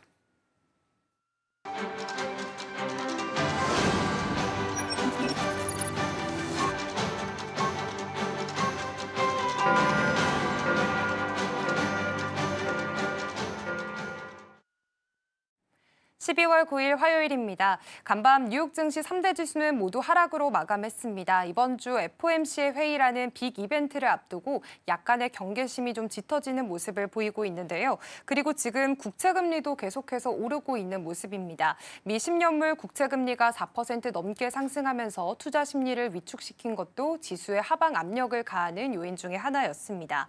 다만 엔비디아는 호재가 있었습니다. 미국 정부가 H200 칩의 대중 수출을 허용하기로 좀 가닥을 잡게 되면서 엔비디아는 강세로 마감했고요. 이번 주에는 연준의 금리 결정은 물론이고 그리고 오라클과 브로드컴의 실적 발표까지 있으니까요. 이번 주 이벤트들 잘 따라가 보시면 좋겠습니다. 그렇다면 오늘 우리 시장 어떻게 출발할지 양 지수부터 살펴보시죠. 네, 오늘 국내 지수는 모두 하락으로 출발하고 있습니다. 코스피는 0.6% 빠지면서 4,129선 지나가고 있고요. 코스닥은 0.09% 하락 926선 지나가고 있습니다. 그렇다면 시총 상위주들의 움직임도 체크해 보겠습니다. 먼저 코스피 시장인데요. 오늘 삼성전자와 SK하이닉스 반도체 투탑은 모두 빠지면서 출발하고 있습니다. 삼성전자는 0.7% 그리고 SK하이닉스는 1.5%가량 좀 하락하면서 출발하고 있는데요. 사실 엔비디아가 간밤에는 미국 정부로 H200 칩 이 대중 수출을 허용받게 되면서 강세를 보이긴 했지만 오늘 국내 시장은 전반적인 뉴욕 증시의 흐름을 따라가는 듯한 모습이 보여지고 있습니다. 그리고 하이닉스의 경우에는 어제 키움증권이 하이닉스 73만 원까지 제시하는 리포트를 좀 내놓기도 했는데요. 그렇기 때문에 앞으로의 4분기 실적에 대한 기대감도 좀 더 커지고 있다는 점 체크를 해보셔야 되겠습니다. 그리고 LG에너지솔루션은 오늘 1.8%가량 빠집니다. 아무래도 어제 벤츠에 2조 원 규모의 그런 배터리 수주 소식이 들려오면서 5%대 강세를 보였는데요. 오늘은 일부 차익 실현의 흐름이 좀 나타나고 있습니다. 삼성바이오로직스는 보합권 지나가고 있고요. 다음으로 코스닥 시장으로 넘어가 보겠습니다. 네, 오늘 알테오젠은 1.5% 가까이 상승불 켜내고 있습니다. 일단 어제 코스피 이전 상장이 공식 결정이 됐고요. 그리고 한로자임과의 특허 이슈도 문제가 없다라고 밝힌 상황입니다. 오늘장 안에서는 좀 상승불 켜져 있는 상황이고 어제 굉장히 급등을 했었던 에코프로 그룹주들 오늘장에서는 좀 차익 실현에 나서는 모습입니다. 어제 외인과 기관의 2차 전지주 쪽으로의 매수세가 좀 강했고요. 특히나 이제는 코스닥 1위 대장주로서의 그런 기대감 덕분에 에코프로 는 21% 넘게 상승하는 모습을 보이기도 했습니다. ABL 바이오 1.12% 오르면서 오늘은 그래도 제약 바이오주들이 살짝은 힘을 내주는 모습들이 확인이 되고 있고요. 레인보우 로보틱스 1%대 빠지고 있습니다. 그렇다면 오전장의 수급 상황 체크해 보겠습니다. 먼저 코스피 시장인데요. 오늘 코스피 시장에서는 개인만 사자세 나타내고 있고요. 외국인과 기관은 물량 털어내고 있습니다. 그렇다면 코스닥으로도 이동해 보도록 하겠습니다. 네, 코스닥도 마찬가지의 흐름이 좀 나타나고 있습니다. 외국인과 기관은 매도세, 그리고 개인은 그 물량을 좀 담아가는 모습들이 연출이 되고 있습니다. 사실 오늘 국내 시장은 간밤 뉴욕 증시의 흐름과 좀 동일한 모습을 보이고 있습니다. 양시장 모두 하락으로 좀 출발을 하고 있는데요. 그리고 외국인이 코스피와 코스닥 양시장에서 모두 빼고 있습니다. 오늘 오전장의 분위기 어떻게 체크해보면 좋을까요? 일단 어저께 조금 오버슈팅이 나왔다라고 제가 말씀드렸잖아요. 네. 거기에 따른 좀 조정이라고 보시면 될 것 같습니다. 이게 시장이 저는 어저께 이제 물론 올라가면 당연히 좋죠. 올라가면 좋은데 조금은 좀 부담스러운 상승이었다라고 느껴지는 게 뭐냐면 이번 주 목요일 날 굉장히 큰 이벤트가 있죠. FOMC 금리 인하 금리 결정이 있고 거기다가 그날 하필 우리나라는 선물과 옵션의 동시 만기일입니다. 그렇기 때문에 전체적으로 수급이 한번 이렇게 물을 갈듯이 물갈이가 좀 나올 걸로 예상이 되고요. 금리 인하는 지금 한 80% 이상으로 거의 확정이 돼 있습니다만은 현재 제가 보고 있는 포인트는 뭐냐면 금리 인하를 발표를 하되 그 금리 인하를 어떻게 발표를 할 것인지로 굉장히 중요합니다. 그래서 물론 파월 연준의장이 내년 5월까지가 임기가 남아 있습니다만 현재 캐비넷의 목소리가 점점 높아지고 있죠. 그만큼 파월은 레임덕이 좀 시작이 됐고요. 물론 그런 파월이 금리 인하 발표를 시작을 하겠지만 거기에 따라서 매파적 금리 인하가 나올 수 있다. 그렇게 되면 시장은 조금 더 부담을 가져줄 수 있다라고 보여지는데 제 생각은 조금은 다릅니다. 만약에 매파적 금리 인하가 나온다면 오히려 시장은 지금 조정을 받아줘야 될 때 조정이 좀 나와줄 필요가 있거든요. 그렇기 때문에 오히려 매파적 금리 인하가 시장을 앞으로 볼 때 그러니까 연말까지 길게 본다면 훨씬 더 브레이크를 잡아줄 때 좀 브레이크를 잡아줄 수 있다라고 좀 보여지고요. 일단 거기에 따라서 시장은 아마도 목요일까지는 조금 오늘처럼 눈치 보기 장세가 이어질 것 같아요. 거기에 따라서 오늘 코스피가 코스닥보다 조금 더 떨어지는 건 어저께 코스피가 코스닥보다는 약간은 좀 오버슈팅한 감이 있고 지금 보시면 일단은 코스피 200에서 오늘은 약간은 좀 유리기판 쪽의 움직임이 좀 나와줍니다. 반도체에서 가장 못 간 섹터가 유리기판으로 보여지는데 코스피에서 SKC, 그다음에 코스닥에서 필옵틱스, 뭐 JNTC 뭐 이런 종목들이 같이 올라가 주면서 유리기판 쪽에 대해서 매기가 좀 붙으면서 올라가 주는데 크게 의미가 있어 보이지는 않고요. 거기에 따라서 이제 엔비디아발 오늘 좀 상승이 추가적으로 나와 줄 것인가? 라는 거에 대해서 SK 하이닉스를 좀 봤는데 뭐 많이 떨어지진 않네요. 어저께 올라간 거에 비해서 1% 하락이 나왔지만 반대로 본다면 뭐 두산이라든지 아니면 일부 기판주들, 삼성전기, LG, 이노텍 뭐 이런 종목들이 같이 올라가는 걸 보면 확실히 엔비디아 H200에 관해서는 어느 정도 좀 호재로 반응을 하는 것 같고요. 뭐 오전에는 또 좋지는 않았습니다만은 코스닥 쪽에서는 또 에코프로비엠이 다시 양봉으로 또 변하는 모습을 보여주고 있습니다. 결국에는 2차 전지가 수급을 끌어갈 것인지 코스닥에서요. 2차 전지가 끌어갈 것인지 제약바이오가 가져갈 것인지 로봇이 가져갈 것인지 이게 관건인데 오늘까지 지금 시간까지 봐서는 일단은 2차 전지 쪽으로 다시 수급이 좀 쏠리는 것 같습니다. 다만 오전 시장만 봐서는 요즘에는 시장이 어떻게 갈 것이다라고 섣불리 예상을 하시면 안 돼요. 왜냐하면 시장 자체가 10시 넘어서도 갑자기 급변하게 색깔이 바뀌는 거기 때문에 오늘은 2차 전지인가 보다라고 해서 2차 전지에 추격 매수를 하면 안 됩니다. 제가 장전에 말씀드렸다시피 내가 괜찮은 섹터를 갖고 있으면 무조건 기다려야 되는 장세다라고 다시 한번 좀 강조를 드리기 때문에요. 지금 시장은 굉장히 변화무쌍하기 때문에 추격 매수보다는 내가 갖고 있는 주도주에서 기다려서 내 차례를 기다리는 게 훨씬 더 낫다라고 정리를 해드리겠습니다. 네, 우선 이번 주 FOMC 회의를 앞두고 뉴욕 증시는 물론이고요. 지금 국내 증시도 함께 눈치 보기 장세가 이어지고 있습니다. 이런 변동성이 큰 시장에서는 추격 매수보다는 가지고 있는 주도주를 좀 더 기다려보자라는 말씀을 해주셨고요. 사실 알테오젠 이야기로 좀 넘어가 보도록 하겠습니다. 어제 임시주총에서 코스피 이전 내용이 좀 공식화가 됐습니다. 오늘 장에서도 지금 1% 가까이 빨간불이 좀 켜져 있는데요. 이제 코스피로 알테오젠이 좀 이동을 하게 된다면 코스닥 내에서의 변동성이 좀 많이 커지게 될까요? 아무래도 좀 그럴 수 있을 것 같아요. 왜냐하면 알테오젠의 시가총액 자체가 거의 25조, 24.5조 정도 되기 때문에 코스닥의 전체적인 비중의 5%가 이렇게 빠져나가는 거니까 어느 정도 좀 변동성은 있을 것 같은데 영향성은 그렇게 뭐 클 것 같지는 않아요. 그래서 뭐 당연히 코스피로 가야 될 종목들은 가야 되는 거고 거기에 따라서 코스닥이 다음 시가총액 1위가 어떤 종목이 될 것인가가 관건인데 지금 분위기상으로는 2차 전지에 에코프로, BM이 갈 것 같지만 제 생각으로는 바이오가 그래도 시가총액 1위를 다시 탈환할 수 있지 않을까. 가장 확률이 높은 건 역시나 ABL 바이오라고 생각을 합니다. 물론 다시 얘기를 또 원점으로 돌아가자면 요즘에 알테오젠의 하락에 대해서 많이 궁금하신 분들이 많을 것 같아요. 물론 코스피 이전 상장으로 어저께 어느 정도 주가에 방어를 했고 오늘도 약간은 좀 0.66%로 주가를 방어를 해주지만 일단은 독일의 항소법원에서 독일 내에서 키트루다 SC를 판매하지 못한다. 판매 금지 가처분을 받았기 때문에 알테오젠이 주가가 하락이 나왔는데 조금 이제 자료를 좀 찾아보시면요. 독일 항소법원은요. 이런 가처분 신청에 대해서 어느 정도 인용률이 굉장히 높습니다. 거기에 따라서 알테오젠이 좀 피해를 받는 거고 사실은 키트루다 SC를 유럽에다 판매를 못하면 알테오젠보다 더 많이 피해를 받는 건 머크사입니다. 키트루다를 만드는 머크사가 훨씬 더 피해를 많이 보는데요. 그러면 미국 시장의 머크사가 주가가 많이 떨어져야 되잖아요. 근데 여러분들 미국장을 보시면 머크사의 주가 변동성은 크지 않았습니다. 거기에 반대적으로 특허 소송을 건 할로자임의 그런 주가가 올라가야 되는데 할로자임의 주가도 변동성이 없었습니다. 그 말인즉슨 알테오젠이 코스닥 시장에 상장이 돼 있기 때문에 그날의 악재에 대해서 과도하게 반영한 부분도 있고요. 거기에 따라서 알테오젠이 키트루다 SC를 주력으로 판매하는 미국 시장에 대해서는 이 특허 분쟁 소송에 대해서는 크게 이슈가 되고 있지 않았기 때문에 저는 주가는 충분히 다시 한번 반등폭이 나와줄 수 있을 것 같고 오히려 알테오젠에 대해서는 지금 뭐 매도를 해서 도망가야 되나요? 아니면 추가 매수를 해야 되나요? 이런 질문들이 많은데 지금 상태에서는 전 알테오젠에 대해서 좀 눈여겨보고 있었던 분들은 오히려 매수할 수 있는 좀 저렴한 가격까지 내려오지 않았나라고 말씀드리겠습니다. 네, 우선 알테오젠이 코스피로 이전하게 됐을 때 그래도 바이오가 주도주로 좀 역할을 하지 않을까라는 관점을 제시해 주셨고요. 그리고 지금 알테오젠의 가격이 좀 많이 내려온 상황이기 때문에 그동안 지켜보셨던 분들은 좀 담아가도 되지 않을까라는 전략들도 함께 제시해 주셨습니다.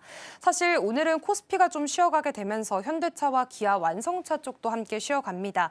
그런데 요즘 연기금이 현대차와 기아를 계속해서 매수하고 있는 움직임들이 보여지고 있는데 그렇다면 이게 이제는 완성차 쪽 모멘텀보다는 로봇이나 뭐 피지컬 AI 쪽으로 바라보고 있다라고 해석해도 괜찮을까요? 그게 100% 맞는 말씀인 것 같아요. 이제는 현대차는 자율주행과 로봇, 그러니까 피지컬 AI 쪽으로 보시는 게 맞고 자동차 판매량이 좋아가지고 주가가 올라가는 느낌보다는 그렇게 보는 것 같아요. 이제 42닷이 이제 해체를 하면서 엔비디아랑 뭐 나온 얘기도 없어요. 사실은 나온 얘기도 없는데 그 기대감으로 많이 올라가긴 했거든요. 그래서 저는 현대차 그리고 현대오토에버 그다음에 현대모비스 뭐 이런 종목들은 여전히 좀 좋다라고 보여집니다. 자동차 로봇 부품에는 현대모비스를 보시면 되는 거고요. 현대오토에버는 자율주행의 소프트웨어 쪽을 보시면 되는 거고 거기에 따른 대장주는 현대차를 보시면 되는 겁니다. 그렇기 때문에 주식이라는 건 언제나 이 테마를 갖다가 변화무쌍하고 이 종목이 이것도 안 돼 라고 하면서 거기에 따라서 꿈과 희망을 먹으면서 주가가 올라가는 거기 때문에 지금의 현대차 그리고 현대모비스, 현대오토에버는 이제는 자율주행 쪽 그리고 로보틱스 쪽으로 보시는 게 훨씬 더 맞다라고 보여지고요. 지금 현재 우리나라 코스피 상장돼 있는 종목들 중에 코스피 기준이요. 로봇 관련된 종목 중에 대장주는 저는 현대차라고 생각합니다. 물론 삼성전자가 레인보우 로보틱스의 지분을 가져가면서 레인보우 로보틱스를 많이 키워놓긴 했습니다만 결국엔 레인보우 로보틱스는 코스닥 시장에 잠겨져 있는 거기 때문에 코스피 시장에서 내가 로봇 관련된 종목들을 가고 싶다. 코스닥에 있는 로봇 관련된 종목들은 너무 어렵다 싶으신 분들은 오히려 현대차, 현대오토에버, 현대모비스 쪽에서 골라보시는 게 앞으로의 로봇 투자 관련돼서는 훨씬 더 유리한 선택이지 않을까라고 정리드리겠습니다. 네, 앞으로 로봇 쪽 관련해서 좀 투자를 할 때 오히려 현대차 내에 있는 그런 관련주들 흐름들 좀 잘 체크해 보시면서요. 매수해가는 관점들도 함께 제시를 해주셨습니다. 그리고 사실 오늘 장 안에서 방산주들이 조금은 좀 고개를 드는 모습입니다. 러시아와 우크라이나 종전 협상이 약간은 좀 정체가 되고 있고요. 또 어제는 태국과 캄보디아가 좀 국경 지역에서 충돌을 했다라는 이슈가 불거지기도 했습니다. 그렇다면 이제부터는 방산주의 투심이 좀 살아날까? 이렇게 봐도 괜찮을까요? 방산주들이 많이 내려와 있어요. 네. 그것만으로도 설명은 다 될 거라고 보여집니다. 그러니까 방산과 조선 그리고 원자력, 조방원이라고 해서 한때 이렇게 시장을 이끌었는데 그러면은 요즘에 악재가 있어서 떨어진 걸까? 라고 한다면 악재는 딱히 없죠. 네. 악재는 딱히 없는데 그럼 주가 왜 떨어지냐? 관심도의 부족입니다. 주가라는 건 언제나 심리와 돈의 수급의 싸움이기 때문에 관심도가 떨어져서 주가가 좀 빠졌다라고 보여지고요.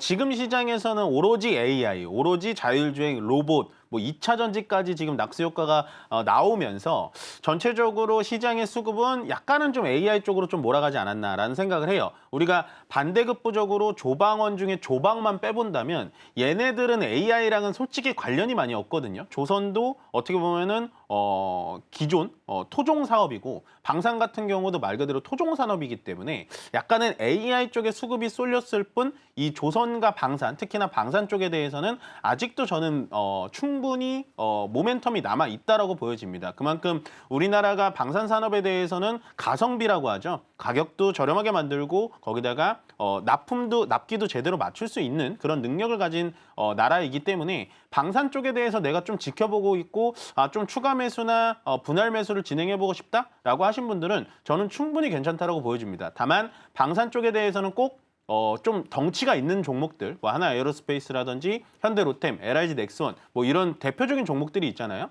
그런 종목들로 코스피 내에서만 선정을 하시길 바라겠습니다. 네, 사실 그동안 AI 관련주들로 좀 수급이 쏠리게 되면서 조방원은 약간 시장의 소외를 받아오는 모습들을 보였습니다. 그런데 이제 조선과 방산, 원전 이쪽은 가격 조정이 어느 정도 좀 이뤄졌기 때문에 그동안 좀 눈여겨보셨던 분들은 어느 정도 추가 매수나 또 분할 매수를 해보시는 전략들 함께 세워주셨고요. 특히나 이 방산주 안에서는 그래도 대장주 위주로 바라보자라는 말씀까지 해주시면서 하나에어로스페이스, 현대로템, 그리고 LIG 넥스원까지 함께 제시를 해주셨습니다. 오늘 코스피와 코스닥 아직도 지금 하락하면서 좀 시장을 지나가고 있는 것으로 보여지고 있고요. 외국인과 기관, 코스피, 코스닥 양시장에서 모두 물량 덜어내고 있는 모습 확인이 되고 있습니다. 오늘 스탁포인트는 여기서 마무리하도록 하겠습니다. SCTV 이민 전문가와 함께했습니다. 고맙습니다. 네, 고맙습니다.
네, 계속해서 캐스팅콜로 이어가 보도록 하겠습니다. 오늘 도움 말씀에는 KM투자 파트너스 김성훈 대표 자리해 주셨습니다. 대표님 어서 오세요. 네, 안녕하세요.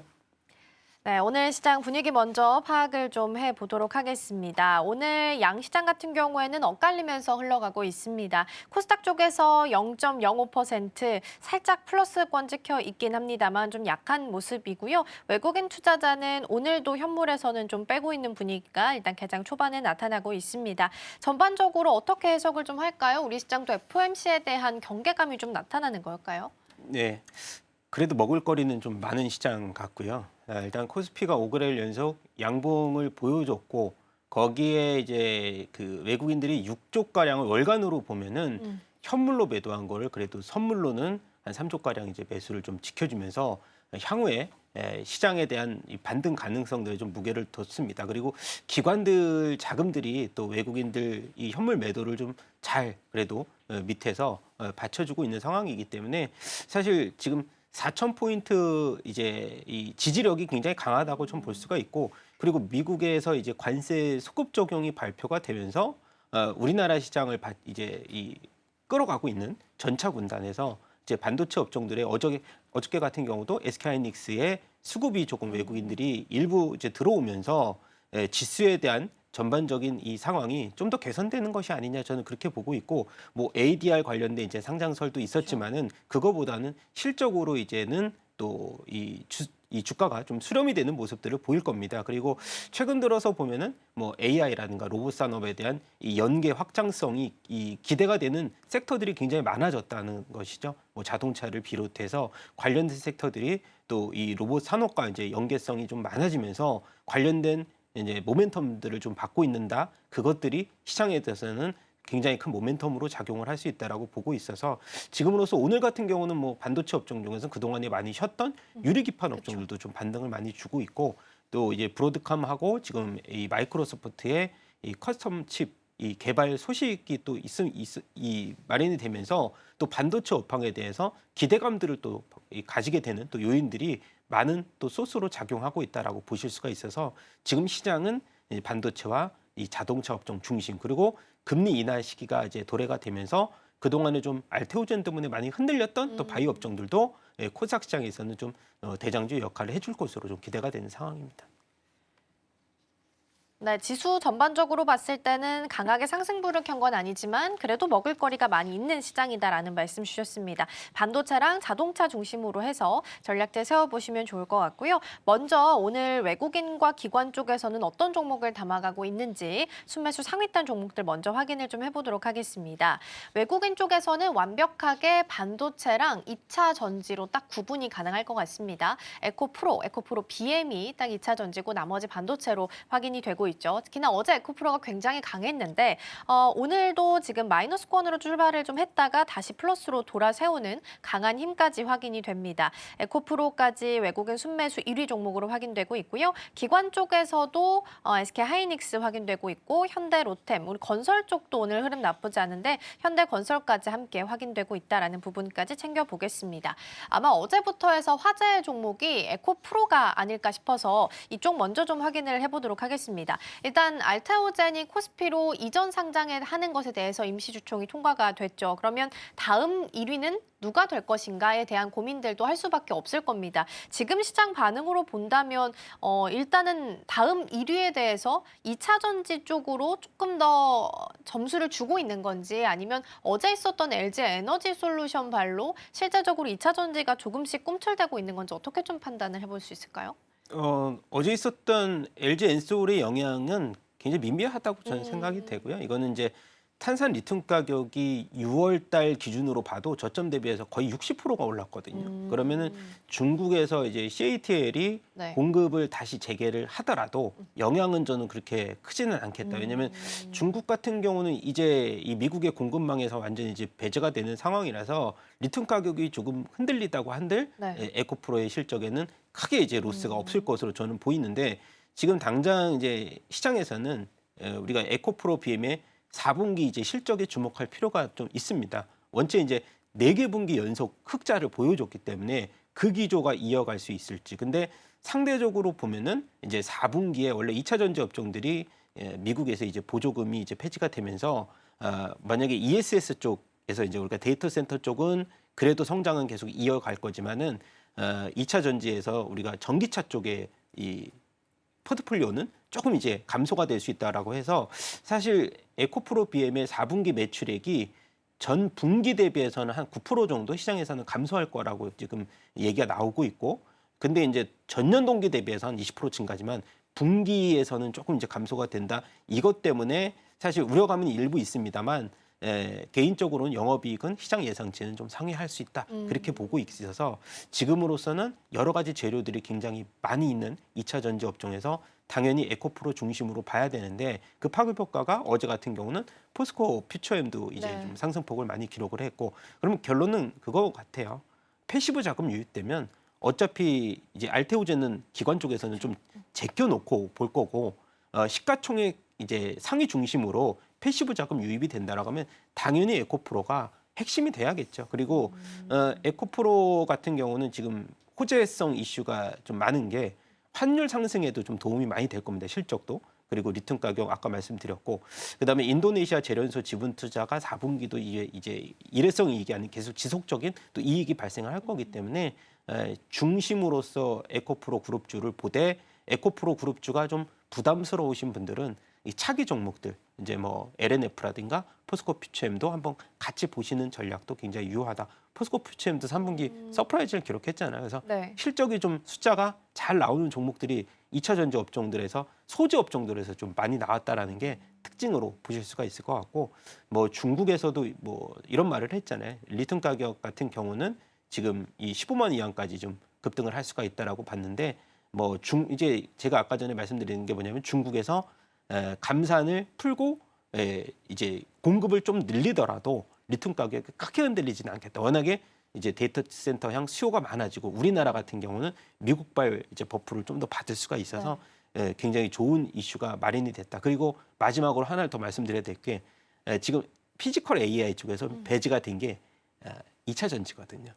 원체 이제 2차 전지가 이제 핵심으로 우리가 봐야 되는데 네. 오히려 이 피지컬 AI 쪽은 지금은 감속기라든가 소프트웨어 쪽에 좀 집중이 되고 있다, 휴머노이드 쪽으로 집중되어 있다 네. 보니까 거기서 성장 동력, 핵심 동력으로 작용할 게 원래는 배터리잖아요. 네네. 배터리의 수명이기 때문에 저는 아마 내년 정도에 되면은 2차 전지에 대한 모멘텀은 피지컬 AI 쪽도 하나 연결고리가 되지 않을까라고 보고 있습니다.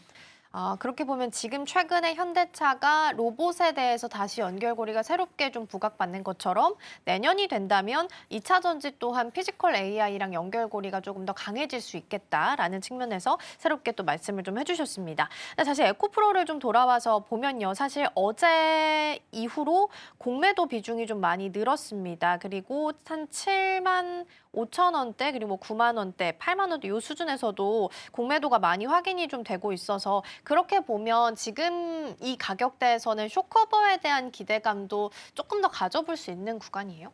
가능하죠. 왜냐하면 주가가 이렇게 상단을 계속 돌파를 하게 되면 그쵸. 당연히 쇼크보가 나올 수밖에 없고 이제 악재로서 작용할 수 있는 이 에코프로만의 단점을 어찌 보면은 공매도 세력들도 지금으로는 찾아볼 수가 별로 없을 것 같아요. 네. 그동안에 악재음으로 작용했던 게 사실은 실적이었거든요. 근데 실적도 이렇게 매력적으로 반등을 그러니까 왜냐면 주가라는 게 턴어라운드 시점에서 가장 많이 오른다라고 보는데 에코프로 같은 경우가 고점 이제 30만 원을 찍고 네. 주가가 하락을 했다가 상승폭을 우리가 계산하자면 지금 한 2배 정도 조금 더 오른 가격이거든요. 근데 이 정도에서 에코프로의 상승 탄력이 아예 멈춘다라고 보기는 어렵죠. 왜냐하면 일부 조정은 속도감 있게 이제 속도감이 너무 있었기 때문에 조절 측면으로 숨고르기 측면으로는 조정을 받을 수가 있어도 그것을 성장이 좀 이제 마무리가 됐다라고 보기는 굉장히 어렵다고 봅니다. 네, 일단 에코프로 공매도 관련한 부분까지 좀 살펴봤고요. 등락률 봤을 때는 어제 기준으로 봤을 때는 굉장히 또 많이 늘어난 부분도 확인이 되고 있어서 함께 점검을 좀 해봤습니다. 그럼 짧게 요거 하나만 더 여쭤볼게요. 그러면 에코프로가 지금 이렇게 오르고 있으니까 2차 전지를 보는 시각을 에코프로를 한정해서 봐야 되는 건지 소재주로 좀 봐야 되는 건지 아니면 소재주를 포함을 해서 2차 전지 전반적으로 다 긍정적으로 볼 수 있는 건지 어떻게 보고 계실까요? 그러니까 속도감의 차이인 것 같아요. 속도감의 차이? 네, 그러니까 다 좋지만 이 셀 같은 경우는 이 상대적으로 이제 LG 엔솔 같은 경우도 이번에 이제 보조금 폐지가 되면서 상대적으로 목표 주가가 조금씩 이제 그 상향된 것을 다시 이제 좀 되돌린 게 그런 네. 요소가 좀 있었거든요. 근데 소재 업종 같은 경우는 그동 많이 빠진 것도 있죠. 이제 첫 번째 이유는 가장 많이 빠졌다라는 첫 번째 이유인 거고, 왜냐하면 밸류 부담이 좀 적다는 이유인데, 그다음에 소재 쪽으로 본다면 이제 우리가 핵심적으로는 이 셀보다는 리튬 가격에 가장 연동이 많이 된 게 소재잖아요. 그래서 아마도 그런 이슈 때문에라도 저는 소재 업종을 보는 게 맞다고 생각하고, 그리고 제가 ETF 쪽 많이 말씀드렸잖아요. 네. 종목 찾기가 개인 투자자분들 되게 어렵거든요. 근데 ETF 쪽 2차 전지를 보면 소재 쪽만 이제 그 포트폴리오에 포함된 ETF가 되게 많아요. 거기서 이제 상위 업종 중심으로 봐도 되고 아니면 ETF 쪽으로 아예 틀어서 그냥 이제 공략을 하셔도 되니까 그런 쪽으로도 많이 이제 관심을 좀 가자 보셨으면 실패할 확률이 일단 적다라는 말씀을 드려보고 싶습니다. 그러게요. 오늘 지금 나오는 종목들 확인해 보더라도 셀 쪽보다는 소재 쪽이 조금 더 강하게 움직임이 나오고 있는 것 같고요. 당연히 아무래도 실총이 좀 더 적으니까 그럴 수밖에 없긴 하겠지만 탄력적인 측면, 속도적인 측면에서 본다면 일단은 소재가 조금 더 빠를 수 있겠다라는 측면에서 말씀 주셨습니다. 자, 그럼 이어서 오늘 올라오고 있는 테마들 하나씩 점검을 좀 해보도록 할 텐데요. 첫 번째 테마부터 만나보겠습니다. 첫 번째로는 제가 일단 원전을 좀 넣어놨습니다. 일단 원전 같은 경우에는 아직까지는 좀 강한 모습이 나타나고 있지는 않지만 전반적인 내용들을 체크를 해봤을 때는 정부 차원에서 보면 원전보다는 신재생이 조금 더 강한, 좀 더 밀어주는 듯한 움직임이 나타나고 있죠. 어제 나왔던 기사를 보면 정부에서는 원전 대신에 유연성 전원 전환을 준비하고 있다라는 기사가 보도가 됐습니다. 이렇게 되면 원전보다는 신재생을 조금 더 우선시하겠다라는 의지로 표명을 할 수가 있고, 단독 뉴스긴 합니다만 내일 이제 국민성장펀드가 출범을 하게 될 텐데 해상풍력에 2,500억 원 정도 출자한다라는 소식도 단독 뉴스를 통해서 보도가 되고 있습니다. 이렇게 되면 센티 자체는 원전보다는 조금 더 신재생으로 갈 가능성이 높은 상황으로 볼 수 있을 것 같고요. 그런데 그럼에도 불구하고 뭐 태양광이나 풍력이나 이런 종목들이 그다지 그렇게 크게 움직이는 종목들이, 눈에 띄는 종목들은 아직 많이 보이진 않는다라는 부분까지 점검해 보겠습니다.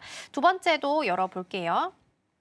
두 번째 같은 경우에는 제약바이오로 묶어봤는데 사실 오늘 가장 강한 것은 비만 치료제가 일단 가장 오랜만에 좀 올라오고 있는 것으로 보이죠. 미국 쪽에서 스트럭처 테라퓨틱스라고 해서 이 종목이 세 자릿수 상승세 100% 넘게 상승을 했습니다. 먹는 비만약과 관련해서 긍정적인 결과를 얻었다라는 부분에서 아마 같이 좀 영향을 받아가는 부분으로 확인이 되고 있습니다. 세 번째 열어보도록 하겠습니다. 세 번째는 H200과 관련해서 오늘 아침에 수출 허가한다, 중국 쪽에 수출 허가한다라는 트럼프 대통령의 트루스 소셜이 보도가 되기도 했었죠. 그리고 오늘은 가장 덜 올랐었던 유리기판 쪽이 좀 강세를 보인다라는 부분 앞서서 대표님께서도 짚어주셨으니까 참고해서 보시면 좋겠습니다. 자, 그러면 이번에는 제약 바이오 쪽으로 이동을 해서 질문 먼저 드려보도록 하겠습니다. 알테오젠이 다행히 개장 초에는 다시 좀 오름세를 시원하는 듯한 분위기가 나타나고 있습니다. 살짝 좀 줄여가긴 했지만 0.44% 강보합 정도인데요. 어쨌든 이사는 확정이 됐습니다. 그러면 코스닥에 대한 인덱스 자금이 분산이 되게 된다면 2차 전지뿐만 아니라 바이오까지도 수급에 대한 확산을 좀 기대해 볼 수 있을까요? 네. 지금 이 알테오젠의 어제 이제 이 결과가 9시 이제 딱 되고 나서 굉장히 빠르게 빨리 나왔거든요. 예, 그럼에도 불구하고 수급적으로는 생각보다 그렇게 좀 그렇죠. 반등이 못 나왔거든요. 그것이 어찌 보면은 알테오젠의 이 유럽 시장 진출 출시 지연이 어찌 보면 굉장히 우리가 시장에서는 굉장히 작은 이슈로서 받아들여지겠지만은 네. 근데 전반적인 센티적으로는 굉장히 좀 부담스러울 수가 있다. 그런 상대적으로 보면은 이제 유럽에서 이제 승인이 한 모든 이제 국가들, 이게 말하자면 뭐 아이슬란드라든가 이 노르웨이에서 순차적으로 27개국에서 출시가 될 것으로 예견했던 막힌다는 그 부분을 네. 굉장히 시장에서는 좀 크게 우리가 바라보고 있는 상황이고요. 일단 미국에서 보다는 무게감은 유럽에서는 적지만 일단 첫 번째로는 미국 승인이 되고 나서 다른 뭐 아스트라제네카라든가 이런 쪽에서는 신뢰성이 굉장히 높아질 거기 때문에 아마도 장기적으로 본다라고 하면은 유럽에서의 이런 노이즈는 당분간 불식시킬 수가 있지만은 어찌 보면 알테오젠에서 빠져나갔던 수급들이 저는 뭐 ABL 바이오라든가 일부 이제 오늘 이제 바이오주들이 오르는 그 이유도 어찌 보면 알테오젠의 발목을 딱 잡아놓고 다른 쪽에 이제 수급 쪽으로 이동하는 그런 모습들이 좀 더 강하게 나오지 않을까 해서 알테오젠 투자자분들한테는 좀 아쉽지만은 네. 다른 이제 바이오 쪽에 투자하고 있으신 분들한테는 저는 개인적으로 좀 호재가 아닐까. 왜냐하면 시가총액이 워낙 크잖아요. 그쵸. 덩치가 큰 이 수급들이 분산됐다는 의미로는 뭐 좋은 아마도 이슈가 아닐까라고 보고 있는데 지금으로서 오늘 제가 이렇게 말씀을 드렸거든요. 지난주 금요일에도 방송에 나와서도 네. 아마 월요일 날 반등폭이 크지 않으면 알테오젠의 이런 그 시세가 좀 당분간 좀 부진할 수도 있겠다라는 생각을 가졌는데 네. 아니나 다를까 어제 같은 경우도 수급적으로 굉장히 좀 알테오젠이 반등의 예상을 많이 했던 분들한테는 실망감을 안겨줬기 때문에 저는 그런 이 상황이 오히려 대장주의 역할이 조금 바뀔 수 있는 뭐 ADC 쪽이나 아니면은 우리가 비만 치료제 쪽으로 수급이 굉장히 빠르게 옮겨갈 수가 있겠다라고 보고 있어서 뭐 오늘 같은 경우도 뭐 올릭스라든지 그리고 일부 종목들 제가 이제 보는 거는 ADC 쪽이 좀 강력한 모멘텀을 갖고 네. 있다라고 보는데 에임드 바이오도 상한가가 좀 풀려 나갔지만은 다시 한번 또 반등을 줄 수 있는 수급적인 이슈가 좀 존재할 거다 이렇게 보고 있습니다. 일단 전반적인 제약 바이오에 대한 생각 먼저 좀 들어봤습니다. 그러게요. 지금 그 이후로는 계속 주가가 좀 지지부진합니다. 121선에 대한 지지가 나오고 있기는 합니다만 지금 3거래일 연속 계속 음봉으로 오늘 기준 아직 종가까지 봐야겠지만 일단 지금 시각 기준으로 본다면 3거래일 연속 음봉으로 그림 그려지고 있다는 부분도 챙겨보셔야겠습니다. 자, 그러면 비만 치료제가 다시 오름세를 시연을 해서 이쪽 섹터도 질문을 드려볼게요. 원래는 한 3, 4일 정도 좀 내렸다 싶으면 다시 강하게 반등을 주면서 주가 다시 제자리로 회귀시켜놓고 이런 게 반복이 됐었는데 최근에는 분위기가 좀 바뀐 것 같긴 합니다. 오랜만에 올라오고 있는데 이거를 다시 시작한다, 다시 뛴다라고 볼 수 있을지 아니면 그냥 단순한 단기적인 반등으로 봐야 될지 대표님 시선은 어떠실까요? 근데 이게 저런 것 같아요. 종목별로 이제 차별화가 당연히 될 거고 D&D 파마텍도 고점에서 좀 네. 최근에 낙폭이 좀 컸었잖아요. 컸죠. 네, 컸고 그다음에 기존에 이제 그 강세를 보였던 펩트론이 사실 10개월 연장. 이 소식은 원래 또 저는 미리도 알고 있었지만 이것이 공시로 나오면서 오히려 투심을 좀 자극한 것 같은데 상대적으로 가격적으로는 굉장히 저렴하고요. 근데 이런 거죠. 이제 지금의 비만 치료제 시장이 장기 지속형에서 이제는 경구용 쪽으로 이제 넘어가면서 상당히 이제 빠르게 성장을 하고 있다. 그 시장 자체가 사실 단기간에 이제 우리가 이 경구용 치료제에서는 뭐 사실 부작용이 굉장히 많아서 빠르게 이것이 진척되지 않겠다라고 생각했지만은 경구용 치료제에 이제 이 돌입하고 있는 제약사들이 네. 유의미한 실적을 빠르게 내면서 그러니까요. 그런 모습들이 오히려 수급적으로도 빠르게 조종시마다 다시 좀 이 낙폭을 만회할 수 있는 반등폭이 나오고 있다는 점은 굉장히 긍정적이라고 보고 있는데 지금으로서 그냥 탑픽을 저는 이제 그래도 말씀을 드린다면 네. 장기 지속형 플랫폼 종목들을 계속 봐야 되지 않을까라고 보고 있고 신약 모멘텀 쪽은 우리나라 쪽은 조금은 좀 뒤로 밀어서 봐야 되는 게 맞겠다. 그래서 펩트론 같은 경우도 지금 한 27만 원대에 머물고는 있지만 그래도 고점 대비해서 본다면은 굉장히 좀 주가가 그래도 큰 폭으로 조정을 받아놓은 상황이라서 저는 뭐 일라일 일리와의 기대감은 이제 어느 정도 10개월 정도 이제 미뤄졌지만은 가능성들이 충분히 열어놓고 좀 보자라고 말씀을 드려보고 싶고 G2G 바이오 같은 경우도 이번에 이제 노보노디스크와의 연결고리가 계속 있었는데 상대적으로 보면 G2G가 지금 이 장기 지속형을 플랫폼을 마련했던 게 노보노디스크하고 뭐라 그럴까요? 이 효능이 굉장히 좋게 처음부터 이것을 노보노디스크를 딱 정해놓고 만들어졌기 때문에 뭐 개인적으로는 지금 노보노가 굉장히 이제 발등에 불이 떨어지는 상황이거든요. 이 화이자도 이 메세라 인수하면서 사실 좀 빠르게 장기 지속형에 대해서 그리고 이제 뭐 경구용에 대해서도 좀 발빠르게 앞서 나가고 있어서 저는 그래도 펩트론과 G2G 바이오는 조정시마다 매수 관점으로 봐야 되지 않을까 보고 있는데 더 매력적인 건 당연히 G2G에 대해서는 시가총액이 워낙 싸기 때문에 그쵸. 저 지난번에도 제가 G2G에 대해서 말씀드렸지만은 아마도 발빠른 행보를 보이지 않을까라고 보고 있습니다.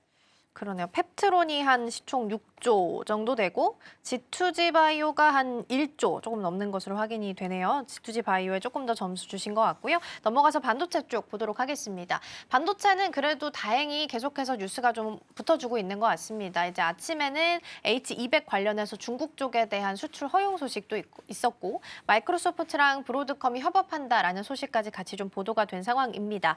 오늘 우리 반도체 투톱의 흐름을 봤을 때는 근데 그럼에도 불구하고 좀 내리는 분위기, 특히나 SK하이닉스가 더 좀 크게 빠지고 있어서 이전에 삼성전자를 조금 더 긍정적으로 말씀 주셨던 것 같아서 삼성전자랑 하이닉스 전반적으로 보유하고 계신 분들이라면 포트 안에서의 비중 조절은 좀 어떻게 해나가면 좋을까요?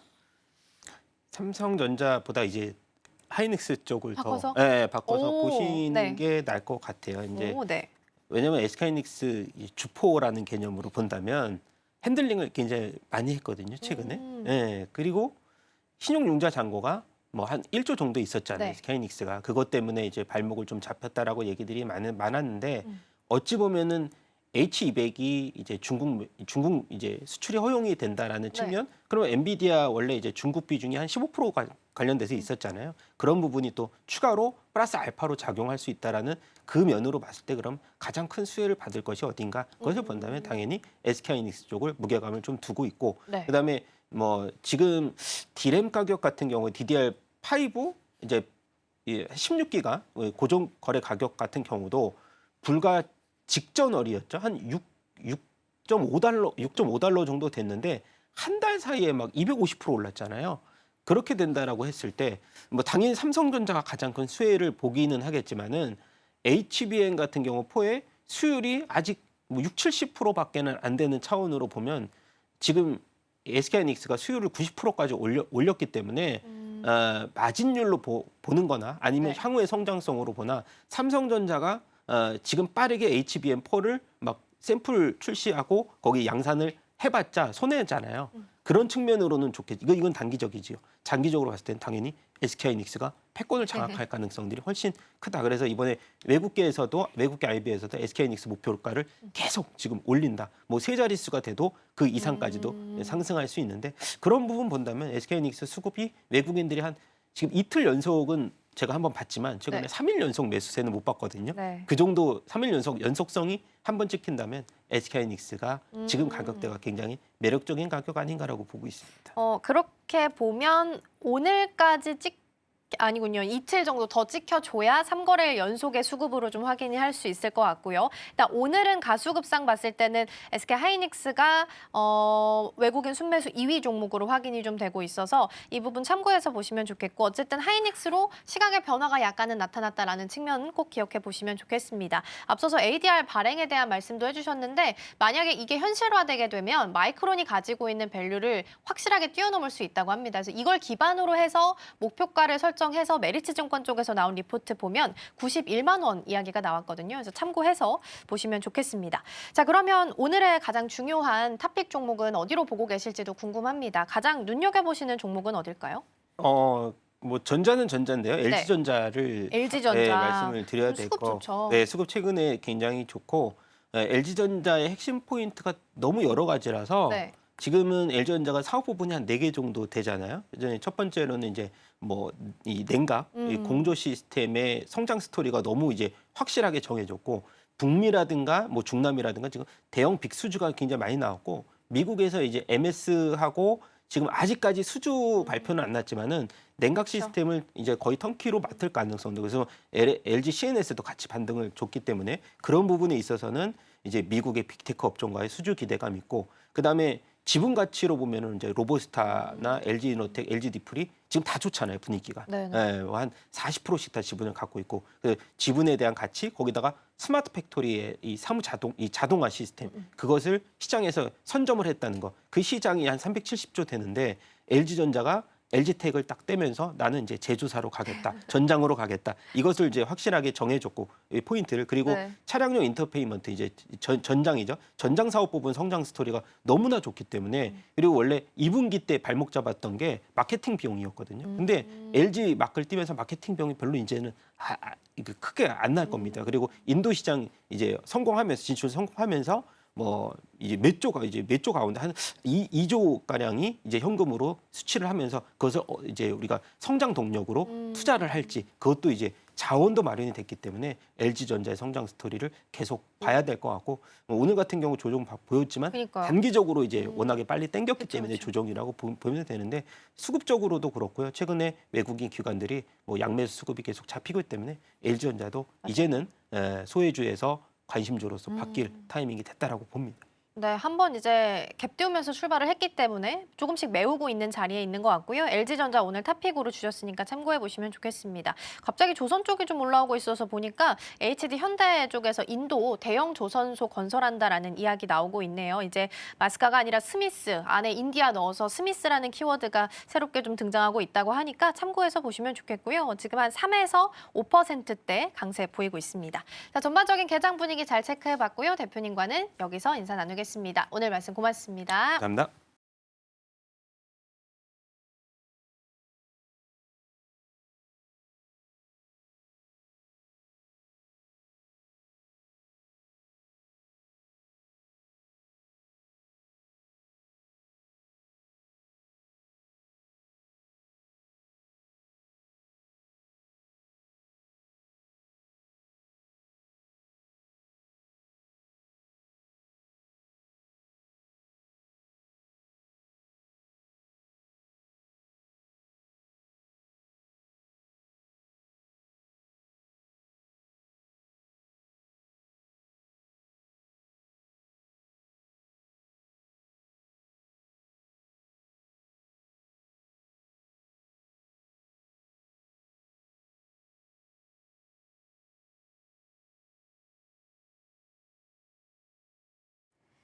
지금 이 시각 시장 상황 한번 체크해 보겠습니다. 간밤 뉴욕 증시에서는 FOMC 회의를 앞두고 관망하는 분위기가 연출이 됐습니다. 일단 12월에 금리 인하는 거의 확실시되고 있는 분위기인데 문제는 그 다음이 되겠습니다. 과연 내년까지도 추가적인 금리 인하가 나올 것인지가 포인트가 되겠는데 이 부분이 불투명하다라는 점에서 시장의 긴장이 좀 높아지고 있습니다. 자, 반면 어제 우리 시장은 LG엔솔발 훈풍으로 인해서 2차 전지가 밀어주고 반도체가 장 막판에 끌어줬던 하루였습니다. 오늘 우리 시장은 어떤 분위기를 보여주고 있을지 지수 상황부터 체크해 보겠습니다. 네, 먼저 엇갈린 모습을 보여주고 있는 우리 양시장입니다. 코스피는 하락 출발했습니다. 대부분의 대형주들이 오늘 약세 출발한 데다가 반도체주까지 내림세를 보이고 있는 상황들이 코스피의 주가에 제동을 걸고 있는 모습입니다. 4,144선에서 움직이면서 0.26%의 소폭의 하락세 보여주고 있고요. 코스닥 같은 경우에는 동시에 하락 출발하기는 했지만 상승 전환에 성공했습니다. 930선에서 움직이면서 0.3%의 강보 합권 위치해 있습니다. 자, 그렇다면 코스피 수급 상황으로 이동해 보도록 하겠습니다.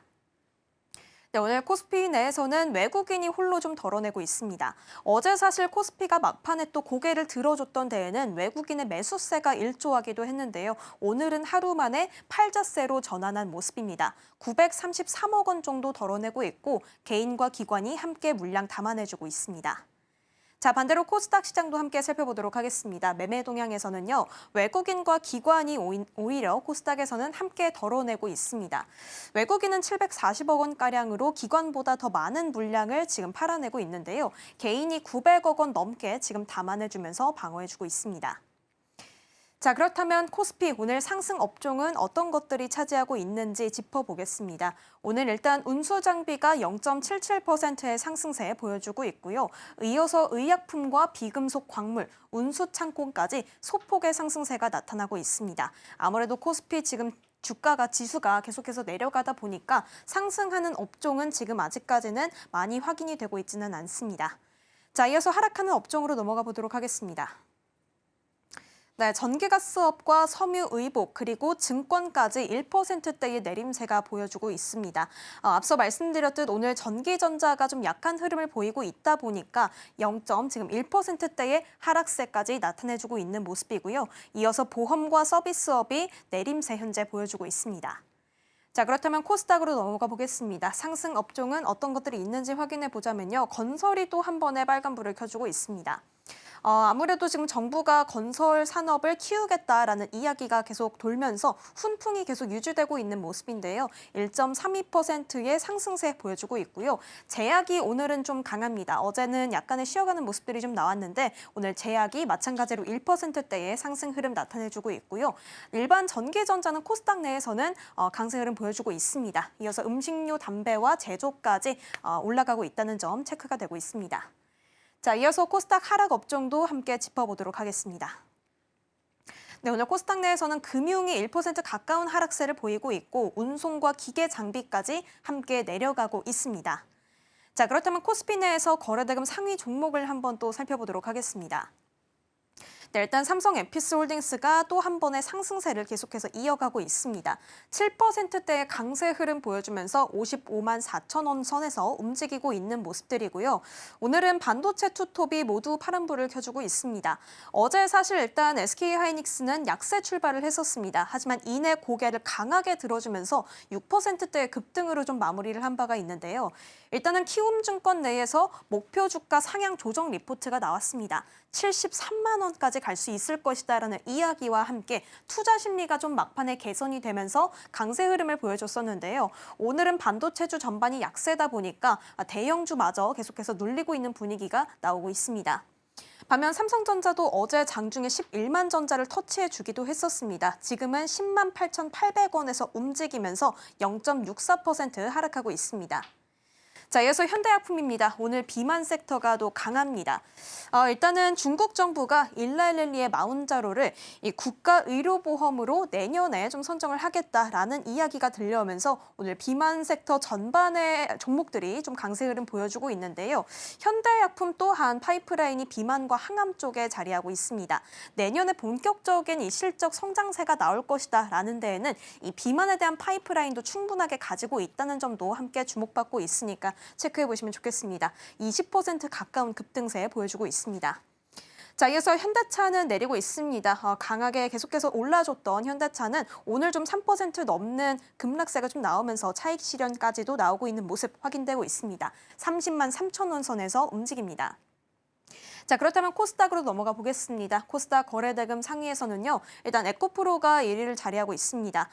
에코프로 같은 경우에는 좀 등락을 거듭하고 있는 모습이 오늘 보여지고 있는데 일단은 하락권에 지금 위치하고 있습니다. 11만 6,700원에서 움직이고 있는데 어제 LG엔솔발 훈풍으로 인해서 2차 전지 업종 전반에 대한 개선 흐름들이 나왔죠. 이 안에서 에코프로 그룹주 전반이 동반 강세를 보여주기도 했습니다.